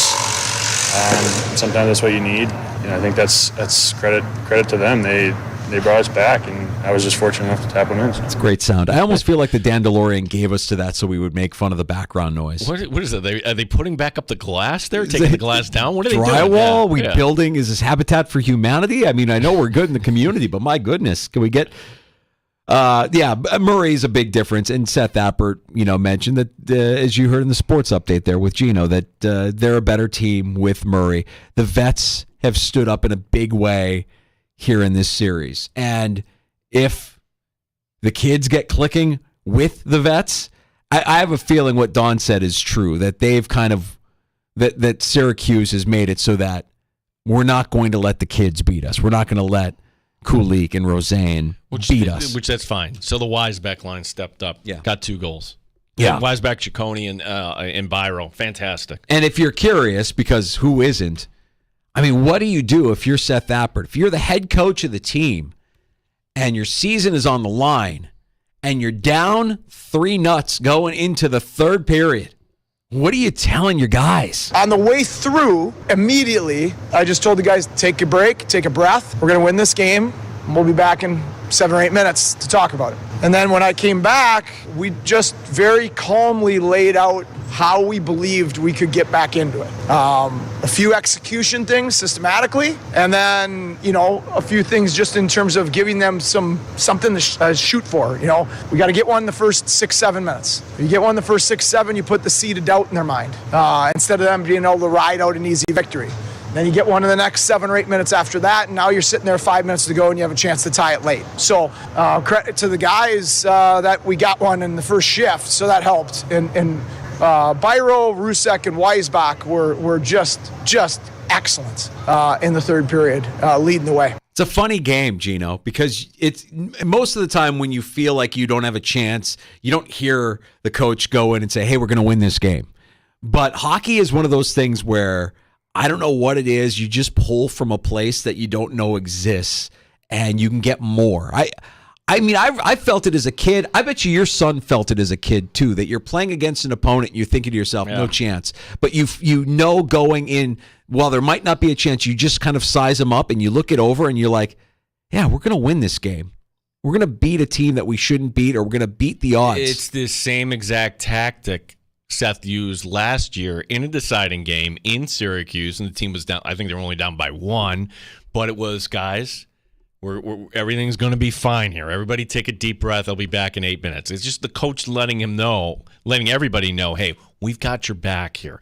And for Seth, I can't wait to talk to Seth tomorrow as the head coach of the Amerks joins us every Tuesday at about 4:25. You want to make note of that if you're an Amerks fan tomorrow, because Danger, that's a fantastic job of coaching. Like, how many coaches would have gone in there and hey, you're not doing this, you're not doing that. Is that how your season's going to go? Okay, well, sometimes you need a different touch. And Seth hit the right note on that. He hits the right note with his guys. They know him. He knows them. You just get the sense that there's a trust between coach and player that we see with this team that you don't see with every team. And we certainly haven't seen it at the Parent Club for a long, long time. Maybe that changes with Lindy Ruff, but I loved our conversation earlier with Mike Catalana. And Catalana kind of telling us what we believe, too, is that Seth should be the guy that's up there in Buffalo. The Lindy Ruff thing is great, and you get why they did what they did. But, man, if you wanted to take a step forward, yeah, I know there's no NHL coaching experience, but you don't think guys like Peterka and Quinn don't have an unbelievable amount of respect and trust for a guy that helped them develop into what they are? Here's my take on that. I think it came from above. Yeah. You had this trial run for Seth over the holidays where Don Granado not available. You split. But you didn't give it to Weber. You didn't give it to an assistant. You gave it to Seth. Why? Well, it worked that one night against Washington. I'm like, oh my gosh. And how many people from Buffalo are people that don't pay attention? Well, it's just another development coach. Blah, blah, blah, blah. Okay, you're not paying attention. Seth has more on his resume, coaching at RPI, coaching here in Rochester. He's got a lot. And I will say this, and maybe you're sick of me saying this, but to me, this is history repeating itself, because you had John Tortorella, but nope, he couldn't go up. He wins a cup elsewhere. Heck, you could go back to Mike Keenan. He couldn't go up to Buffalo. He wins a cup elsewhere. I'm not saying that Seth Amber's going to go win a cup elsewhere. I'm saying he's going to be a head coach in the NHL somewhere. Very possible. And the way this team has responded, the way they continue to respond, even with their backs against the wall, man, it's a lot of fun. And so we, community-wise, collectively, as a community, I think all of us looking forward to Friday night. It can't get here soon enough, man. This week needs to fly by, because Friday is going to be fun. We are going to be at the arena starting at 3 o'clock. We're your extended pregame show for Game 5 against Syracuse at Blue Cross Arena. So Gino and I will be at the arena, and I'm sure we'll have no shortage of Amerks guests joining us Friday afternoon while we're there. If you can hit the breaking news sounder, please. We have some breaking news in the sports bar. Ow! It really hit me. I didn't know it was coming back that far. About that Game 5 at the close of business today at the Blue Cross Arena ticket office, I'm told the ticket sale, the number right now is 8,600 is sold. 8,600, which would leave you about 2,000 to go here before you get to a sellout. Yeah, I have a feeling that that's going to move here as we get closer and closer to Friday. And I'm expecting and anticipating that it'll be a sold-out bar. And by the way, get those tickets because you don't want more Syracuse fans in than we're already going to get. Like, wouldn't want to see that. Do you think Syracuse fans, after what happened, will be so gung-ho to see the conclusion? I don't. I think they're like, oh my gosh, we had our opportunity. They're going to get in their car. They're going to pay money. I see a lot of them punting. Yeah. Sure, you'll have the diehards. The diehards, but you're not getting this wave of Syracuse fans. I'm sorry. Stay back in the 315. You know what? If they do come, bring it. Bring it. No, get out of here. We don't need you. So there you go. We've got a ticket sales that are pacing at what you would expect to be a sellout here. So don't hesitate to get them now. Go to Ticketmaster. Go to Amerks.com. Go to the box office there at the Blue Cross Arena as well. Gino and I will be live starting at 3 o'clock Friday afternoon. 4-hour pregame show. Is that 4 hours? It's like a Buffalo Bills game day, except we'll be doing some Amerks talk. I think it's warranted, Gino. Yeah. That's a big night. That's a big night for this team after a big win on Saturday. And that was the other thing that I thought as soon as I saw that they won the way that they won, I'm like, oh, Gino and I are going to be at the arena on Friday. I have a feeling we're going to be live. I get a text from our buddy Warren. By the way, happy birthday, Warren. Oh, it's Warren's birthday? Yeah. Young man. 11:30 Saturday night, which is totally fine because if you're an Amerks fan, you're up 11:30 Saturday night, like wired after that. Yeah. You knew I was up. Yeah. Happy birthday, Warren. Look forward to seeing Warren on Friday as well. And all of you, if you're going to the game, if you have plans to go to the game, don't be a stranger. We're most likely going to be in that upper atrium concourse area, right? You go up the escalators and then to the right, and you'll kind of see us in our spot there. Yeah, like if you know where the elevator is coming off of the garage and you come on up, it's kind of right in that little alcove there, and there's like a Bud Light bar that's kitty corner from us. Yeah. It's so you're closer to the atrium, I guess. Yeah, right there off the atrium. Yeah. Sure. Don Stevens was great last hour. Good to get his take on this team, where they're headed. And man, what a memorable night. What a memorable call by Don Stevens on that game-winning goal Saturday night. Turn back on the near wing. Yops turns, wrist shot, knocked down. They score! Murray in front of the net. Finds the rebound. Hammers it in. Murray with the winner. The Amerks win it in overtime. Wow, what a comeback. 4 unanswered goals for the Amerks. Put it away here, and the Amerks victorious. Live to play another day. Love it. What you know what I love about that? All the Amerks fans you hear in the background. That's right. Like the Syracuse fans aren't saying anything. That's a lot. The photos from social media, anybody that was there, by the way, our phones are open. 866-4326, 866-4 FAN. We've got a game 1 in the Stanley Cup playoffs between the Panthers and the Bruins as the Eastern Conference semifinals get underway tonight with the Panthers hosting the Bruins. That's like a Boston kind of revenge series, right? That's what they're all saying here after what happened last year. Yeah, they lost in 7 games last year to Florida in unlikely fashion.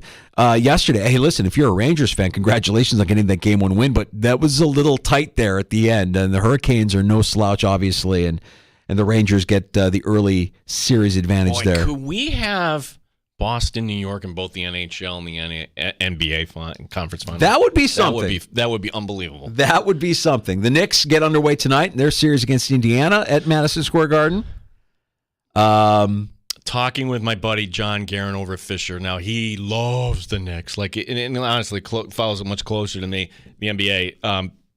Indiana's deep. So the longer this series goes, the more it's not good for the Knicks here. That, like, you make to say, oh, pencil it in. No. Like, what I love about the Knicks, you say Indiana's deep. It's like, yeah, the Knicks kind of have some depth. They just don't use it. Tibbs just runs his guys into the ground. If you're hot, you're out there and you're not coming off. I know it's maddening. A lot of Nick fan friends of mine always get mad. They're like, they need to put some guys. This is ridiculous. What are they doing? He'll just run those guys. Okay, fair enough. Maybe they get out coached then. Maybe it could be. I'm just cautioning all New York fans. Like, hey, this isn't the layup you think it is. Also, look at the history. Like, if I have to see the damn Reggie Miller and Spike Lee exchange one more time, no more. Timberwolves are in Denver, and they'll look to gain a 2-0 series lead against the Nuggets, and Anthony Edwards is spectacular. Yeah, like at this point, like somewhere in the back, I was joking like how like those Syracuse players out there, they really want to dig in here and go to Rochester. They want to go home. What do you think, the reigning MVP of the league wants to do at this point? You said after the Lakers win, you said you were surprised that you didn't feel more. So I'm curious what you are feeling right now, and if you're looking forward to a parade coming up in Denver. When is parade? When is parade? Thursday. No. I need to go home. Okay. Yeah. The guy just wins a championship. Like, God, yeah, parade. Come on. I mean, they've done enough for you people. He's so good. But Edwards has been he's one of the bigger stories this postseason so far. I mean, he has just kind of taken over, and you're watching somebody that we saw through the course of the season, his star kind of ascend. This is it, man. I mean, like if the Timberwolves get past Denver, we're gonna be Anthony Edwards is gonna be a star in this league for a long, long time. Then the question just becomes, does he stay in Minnesota for a long, long time? But the Timberwolves have something going, and they look to go up 2-0 in Denver tonight. That series is the late game tonight on TNT, tipping off at 10. Yeah, that's. It feels like we haven't seen enough of Minnesota, and for that matter, Oklahoma City. That begins tomorrow night. So, boy, if we get, will America be into Minnesota, Oklahoma City? Probably not, but I think basketball fans will love that. I would love it just because you're talking about two really kind of like young and exciting teams, and I think much like baseball benefits from youth and like good young players. Like every team in Major League Baseball might not be good, but you could at least point to say like, oh, they've got a good young player here, a good young player there. But that didn't translate. You had Arizona, now he's doing terrible this year, but Corbin Carroll was one of the best young players, and no one cared. No one cared for that series last year. Yeah. So, baseball still could do more in marketing their product. I suppose they could probably do a little bit more in making their players, stars. But when you see Anthony Edwards posterizing KD, it's like, oh, that guy's a star. Yeah, that guy just dunked over KD. Yeah, that guy's going to be okay. He's pretty good. Great stuff in the NBA. Looking forward to that doubleheader tonight. And, of course, game one between the Bruins and the Panthers. Plenty of action tonight. And that's before we even talk about the action on the Major League Diamond. So tomorrow on the show, our usual Tuesday, we will talk to Amerks head coach Seth Appert. He'll be stopping by at 4:25. That's going to be a fun conversation. Do we have confirmation of whether or not we'll have Seth in studio or not? Yet. I wouldn't expect it, man. I mean, that's I'm not expecting that, but that would be pretty cool. I would actually be honored by that, but I don't expect that to be. I would also say this, okay, because of all the sports, would you agree? Okay, question number one, that of all the sports, hockey is the most superstitious. Some superstitious dudes in hockey, yeah, for sure. I would say that. Okay, question number two. Baseball with, get me a live chicken and Jobu and, there's some superstition in baseball. Yeah, every sport. But wear a garter underneath, feel sexy while you're throwing your pitches. We never put Seth on. And part of that was superstition when we're out there on game day. Uh-huh. So if we're out there Friday and we don't have the head coach on, it's not because he doesn't want to do it or we don't want to do it. It's actually superstition. Yeah, we want Pacer and we want Vinny. We get Vinny Prospel and we get Pacer. I got a bone to pick with because how many times did we try to line him up? Oh, he's in Canada. Oh, I'm over here. Oh, he used to come in studio. Now that you're doing this, Nate, what's going on? I love it. I love to see good guys prosper, and both Vinny and Pacer have been welcome additions to that coaching staff this year, and they're doing great. You're doing fantastic, man. That's an unbelievable win on Saturday, and they look to extend the season with a win on Friday night. So Friday from 3 until 7, Danger and Battaglia, we will be live, the sports bar at Blue Cross Arena as your pregame for Game 5 between the Amerks and the Crunch. Hey, Bills news. Today is one of the rare days where I could say, look, out of one Bills drive, pretty much not much happening. Yeah, but can I say this? Because it's been, I really kind of hung on to it all weekend long.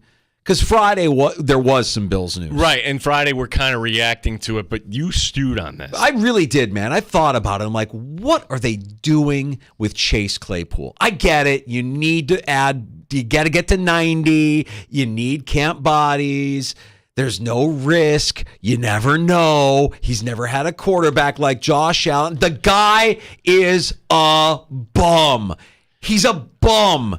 And you should be embarrassed that you're inviting that guy to training camp. He's bad. Bad news all around, straight up bum. And maybe I'm a little bit close to it, and maybe I'm a little bit touchy because it was my team that got fleeced when they traded a second-round pick for him, that worthless bum. And then if you're a Dolphin fan, maybe you feel like I do, that the guy did nothing, didn't do anything to get on the field. I get it. You got to get to 90. I get it. You didn't draft a second wide receiver. You need more. Fine. I just hope the guy's not a cancer. Like, if he shows up and he's a cancer, they'll get rid of him quickly, I would assume. Here's my concern, Danger, because whatever your profession is, right? We've all had this experience that you are in a position and someone else is bringing another person where you're like, I don't know about that person's character. I think that they're lazy or they have like an anger. Whatever the issue is, but you know what? New job. I'm on my best behavior and everything is all good and everything is going to be fine. And guess what's going to happen? Minicamp. Hey, Chase Claypool, he looks great in shorts. Oh my gosh, the Bills may have something. My gosh. Hey, did you see that Chase Claypool, his stats are actually similar to Gabe Davis? Hey, dude, this is all good.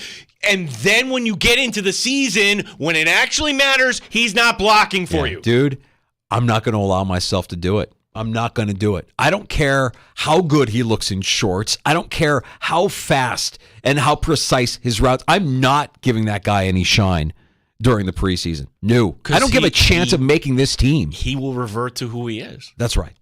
That's right. What do you need to see? What more do you need to see other than he flamed out in his last two destinations and it was the same rap? A me first guy. I mean, when Ledyard was on with One Bills Live on Friday talking about this move, and that's a Pittsburgh guy, a guy that remembers him from the Steelers. I'm One Bills Live, too. Yeah.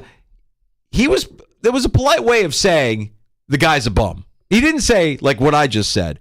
He's very polite and very articulate with his answer and very political with his answer. I don't have to be that. I can just say straight up, the guy's a bum, and I'm kind of pissed off that they signed him. I get it. You got to get to 90. I get it. Oh, maybe Josh Allen throwing him his... Yeah, okay. Fine. I'm not going to give him any of that shine. He doesn't deserve it. He's a bum. And I hate that the Bills signed him. Yeah, I stewed on it. Yeah, I was stewing on it all weekend. I thought about it on Friday. I'm like, well, that's not great. I don't like getting text messages from friends going, what are the Bills doing? I don't like getting those. Do you like getting those? I don't like getting those emails, those text messages. The Bills signed Claypool. What are they doing? Like, why? Right. Yeah. Like when Worm texted you about Lindy Ruff becoming the new cat. You didn't like getting that. That wasn't fun. No, I wanted just one day to enjoy Lindy Ruff, and then you think about it like, no, that wasn't it. But just let you have the one day. If everybody knows it's a mistake, then what are you doing? Everybody knows this guy's rap. Everybody. What are we doing? That guy is a bum. I'm not excited about that guy. I don't want to see that guy. I don't care how good he looks in minicamp or in shorts. No, he's not making this team. No, get him away from this team as quickly as possible. Okay. Let's get to a round of shots next in the sports bar. Some fun facts about this Amerk playoff run so far. Mind you, we're only 4 games into this, folks. We'll set you up for the NBA, the NHL tonight. We have, I think, evidence that one team in baseball is tanking. We'll go over the weekend there was, and then, oh my gosh, this guy's coming back. I hope I'm not reading this correctly, but there is one guy that is leaving the door open for an NFL comeback. I didn't see the roast of Tom Brady. I didn't watch it yet. I only I'm heard not about talking it. about Brady. Brady didn't make an announcement at his roast that he's coming back or that the Raiders are signing him or anything? No, he didn't. But he pretty much admitted that he cheated, I think. The Deflategate thing. Yeah, sure. That was nice of him to do. We'll get to a round of shots next in the sports bar. It's Danger and Battaglia on the Fan.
Sports Update. Close of business today for the Rochester Americans. 8,600 tickets have been sold for Friday night's deciding game against Syracuse. Series tied at 2 each. Head coach Seth Appert on the amazing comeback in Game 4. That's a heck of a win, and that was an improbable win. And they can enjoy this as brothers and as teammates. Take a day off tomorrow, and then we'll start chipping away at getting them refocused after that.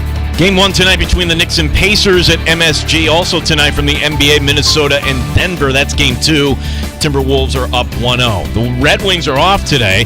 They begin a series tomorrow at Scranton Wilkes-Barre. Top of the second, actually, they moved this along. It's now the end of the fifth. Philadelphia leading against San Francisco 5-0. The Mets in St. Louis tonight. The Yankees are off. Gene Battaglia, the sports leader, 95.7 FM and AM 950. The Fan, Rochester. The only way to take the Fan Rochester with you is the free Odyssey app. Download it today and follow the sports leader, 95.7 FM and AM 950, The Fan, Rochester. You're back in the sports bar. It's Danger and Battaglia. Time for a round of shots. That's now 3 straight overtime games between the Amherst and Syracuse. Last time that happened for Rochester in the postseason, you have to go back to 1983. This is Breedon Stevens. The Calder Cup semifinal against the New Haven Nighthawks, who haven't existed for decades. Rochester would actually go on to win the Calder Cup that year. Good news for the Amherst ticket office. They've got lots of time to try to sell this out. Game 5 coming up on Friday. We learned today that 3-goal deficit was the most the Amherst have ever faced and overcome in a deciding game. Yeah, that's remarkable. And tomorrow afternoon at 4:25, Amherst head coach Seth Appert stops by the sports bar. Man, I'm looking forward to that conversation. And really, I think that's the question, right? Like, how do you get these guys? I mean, his answer will be like, I don't have to get these guys refocused. They're focused. They know what's going on, right? Like, he'll answer it before I even ask it. But, man, I have to imagine after that game that you've got guys that are feeling invincible, feeling like there's nothing that can get in their way or stop them. And I guess maybe that's the question. How do you get them from being overly confident and get them to play their game? That's tomorrow afternoon, 4:25. Seth Appert stopping by the sports bar. Just one game tonight in the NHL. Florida is at -175. The Panthers hosting Boston. Yes, it's this year Florida with a home ice. Game 1 of the Eastern Conference semi. Last night, no repeat winner for the Cup. Jack Eichel and Vegas bounced by Dallas. By the way, shout out for RIT grad Chris Tanev. He was fantastic in this RIT product, I should say, Chris Tanev. Dallas bouncing back after an 0-2 hole in this series. Yeah. I'm not really upset that Jack Eichel isn't advancing in the Stanley Cup playoffs. I don't want to. I don't like that I say that, but I really didn't want to see him succeed this year. Did you see him miss that open net last night? I didn't see that. Did he miss one? Oh my gosh, he had it like right on his stick, and then that would have tied the game. So all year off season, you can think about that. The Knicks tonight being in their series against Indiana. That is on TNT tonight at 7 p.m. Yeah. Unfortunately, no more Walt Clyde Frazier for you. Oh, come on. You got to go now to the I've got a whole list of them, Gino. Yeah. I mean, I don't know if I can watch a game without looking and cooking or percolating and devastating. I need that when I'm watching the Knicks. That's, well, it's not going to happen. You'll have to hacking and whacking. I don't think he says hacking and whacking. Facilitating and masturbating. He definitely does not say that. I'm sorry. I heard him say it. That he did say that the other night. I don't believe you. Posting and toasting. That's followed by Game 2 in Minnesota and Denver. The Timberwolves went into the Mile-High City. They took Game 1 of that series. The other 2 series, Cleveland, Boston, Dallas, Oklahoma City, they begin tomorrow. So everybody thinks that this is leading to a Boston-New York Eastern Conference final. Wow, which of the 2 teams do you think? Because I would listen to the argument that Cleveland can go in and beat Boston, because Boston's been a little erratic, but Indiana's the team we're all sleeping on here. Yeah. Oh, God, how gross would that final be if you had upsets and it was Indiana and Cleveland? Oh. Hey, everybody, it's Indiana and Oklahoma City. And Adam Silver is really worried. That would be terrible for the league. Terrible. Although Oklahoma City's fun, Minnesota's fun. But, yeah, we would love. If you got that, okay. Because, look, back in 1994, I know no one believes this, so you got to trust me on this. The NHL and the NBA were on equal footing. And then the stupid neutral zone trap, you put right next to, hey, Jordan taking off here. The light years they had. What if you got a series like this, Indiana, Oklahoma City, going against, say, Rangers, Connor McDavid? Something like that would captivate. Well, look, if you want to skate to where the puck is headed, to use the analogy, you see the NHL gaining ground right now, right? You see it. If you're a consumer of ESPN, just ESPN, you see it. You already see them talking about it more where they never used to talk about it, covering it more than they ever have covered it.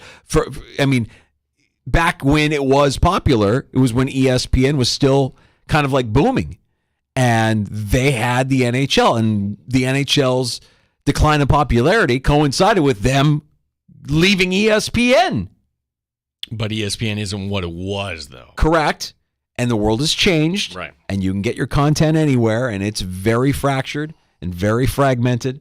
But it does feel like it is gaining some ground. And man, if you did have a Rangers McDavid final, that would be fantastic. Yeah, sign me up for that.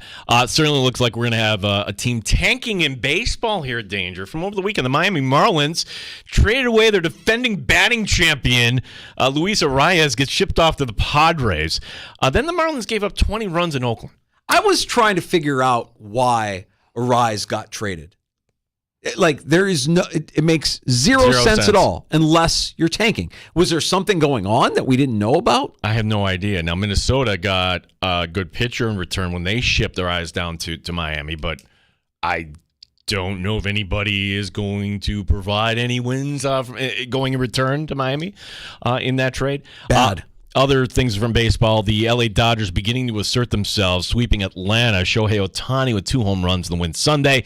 Meanwhile, the sausage party for the Twins came to an end. The Twins' 12-game winning streak, their best since '87, Boston winning on Sunday. The Mets in St. Louis tonight. The Yankees open a series in the Bronx tomorrow against Houston. Okay. And finally, one of the darling picks, we talked about this a little bit, to reach a Super Bowl, the Houston Texans. They got a young quarterback. They have Diggs. They play in a bad division. Well, one man sees this, and tell me, is he planting the seeds for a return? Oh, God, no. J.J. Watt thirsty J.J. He told head coach DeMeco Ryans, quote, "Don't call unless you absolutely need it. But if you ever do call, I'll be there." And he knows not to call unless he absolutely needs it. Thirsty J.J. Watt. This is going to happen, isn't it? No. It's happening. No, I think DeMeco Ryans. I have too much respect for DeMeco Ryans to believe that would seriously happen. And I think Ryans' response to it was basically like, "I have JJ's number. I know how to get a hold of him." It was basically where he left it. Okay, well. And also, too, it could be one of these like, hey, you're not going to call him during camp, but once the season starts, and then come on in. Remember how we view J.J. Watt? How do they view him down in Houston? Oh, he's a deity. I mean, right. Saved the city. Raised all that money. Cal McNair, the owner, view him? Part the seas. I mean, that's J.J. Watt. He's going at, hey, I never got a chance to be in a Super Bowl. J.J. Watt's calling them. Right. He's not the other way around. Right. He's calling them. Right. That's as close as you could say in public to saying, I want to come back. Yeah. Well, they could bring him back, but instead of sending him back to Houston, they could send him to, Galveston instead. Disappointed on us. Where they going, Chuck? Galveston. That dirty ass water. We're not even gonna send them to Cancun. We're gonna send them to Galveston with that dirty ass water be washed up on the shore. You people think they're in the beach. Y'all located. We gonna send y'all to Cancun. Y'all drive y'all quit. Drive your ass down to Galveston. That has not burned out on me. No, whatsoever. and it won't. Yet. No, it won't. And now, whenever I hear Houston, I don't think about anything except for Chuck saying we're sending you to that dirty ass water. People think they're at the beach. We're sending you to Galveston. And he can say it because he played there. I don't think J.J. Watt's going to say that the water in Galveston is dirty-ass water. See, like, if you were in Syracuse and they really wanted to close out the Amerks, be like, yeah, we're going to send you back to the Genesee and your waterfall there in Lake Ontario. That dirty-ass water. Charlotte, that dirty-ass water. You think it's a beach, can't even go in the water. We could say that because we're from here. But anybody, yeah. You can say it because we've lived it. There are days where you don't go to the beach because it smells. Or they tell you not to go. Or they tell you don't go in the water. The beach is dirty. They're pumping water everywhere. They're trying to clean up all the algae. It's a mess. Yeah, dirty-ass water. You think it's a beach? We're no better than Galveston, Gino. We can say it. We've lived it. And so could Chuck. I don't think J.J. Watt would say it. I don't think he's coming back. I think that's a thirsty, thirsty man. I am out of quotas for betting you.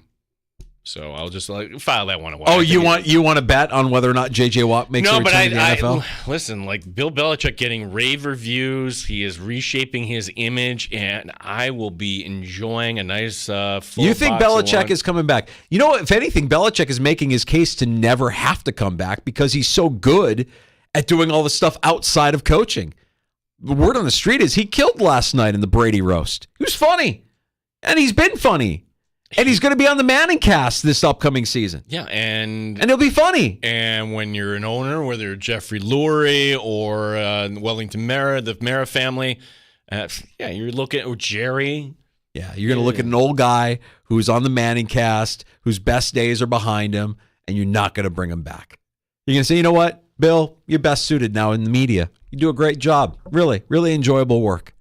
And Bill will look at that and say, I'm how many wins behind Don Shula? Somebody's going to pay me. I'll get to that record. The thing is, he ain't getting it. It's going to be Reed. Reed is going to get that record. It ain't going to be, sorry, Bill. It ain't going to be you. Assuming Andy Reid stays healthy. Yeah. Mix in a salad, big guy. And you get a little cardio in there. I'm sure he is. Got to take care of yourself. Let's get to last call next in the sports bar. We have time for your calls if you want to pull up a stool at 585-866-4FAN, 866-4326. You're listening to the Sports Bar with Danger and Battaglia. 95.7 FM and AM 950. The Fan, Rochester. Odyssey is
the best player in the league with Nikola Jokic. To me, they got the best closer with Jamal Murray, the best three-point shooter with Michael Porter Jr. So it's tough to beat this team.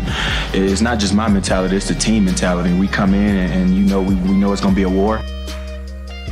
I'm kind of falling in love with Anthony Edwards. I know you are. Kind of into it. I mean, he's snatching souls out there, man. And when I saw him dunk over KD in the last round, I'm like, oh, this guy does not care. He does not care about your well-being. He is just going to get after it. Well, it's tough tonight. Jokic looking to even up the series in Denver. That's the late game, the doubleheader tonight in the NBA playoffs. What if Minnesota takes it tonight, though? 2-0 and you're going back to Minneapolis? Are we penciling them in for the final at that point? You could. I mean, we'll see what kind of heart Denver actually has, or if Jokic just wants to go home. I need to go home. I need to go home. Minnesota, Boston. Would they get people to tune in? I mean, Boston, Denver, New York, anybody would get people to tune in. I think, yeah. What does that West final look like if Minnesota? You have a Minnesota Oklahoma City final in the West. It's I mean, fun really, for basketball fans, and then it becomes like old versus new. Yeah. in the NBA final. Doncic isn't all that old, but I just don't feel like I want to watch Dallas. I'd rather see Oklahoma City. Yeah, I'm with you. They're fun. So are the Wolves. Hell, the West is fun. They're young and they're fun all around. But tonight you've got that is your late game, and the Knicks, of course, taking the court 7:30 tonight, hosting Indiana. Don't worry, Gino. I'm sure that they'll show the Reggie Miller. How many times? We'll have the dinger going off for every time they mention Reggie and Spike at the the Star Wars music was playing there by accident. Wow. Almost as if they knew it was May the 4th. How did you celebrate Saturday? Went to the movies.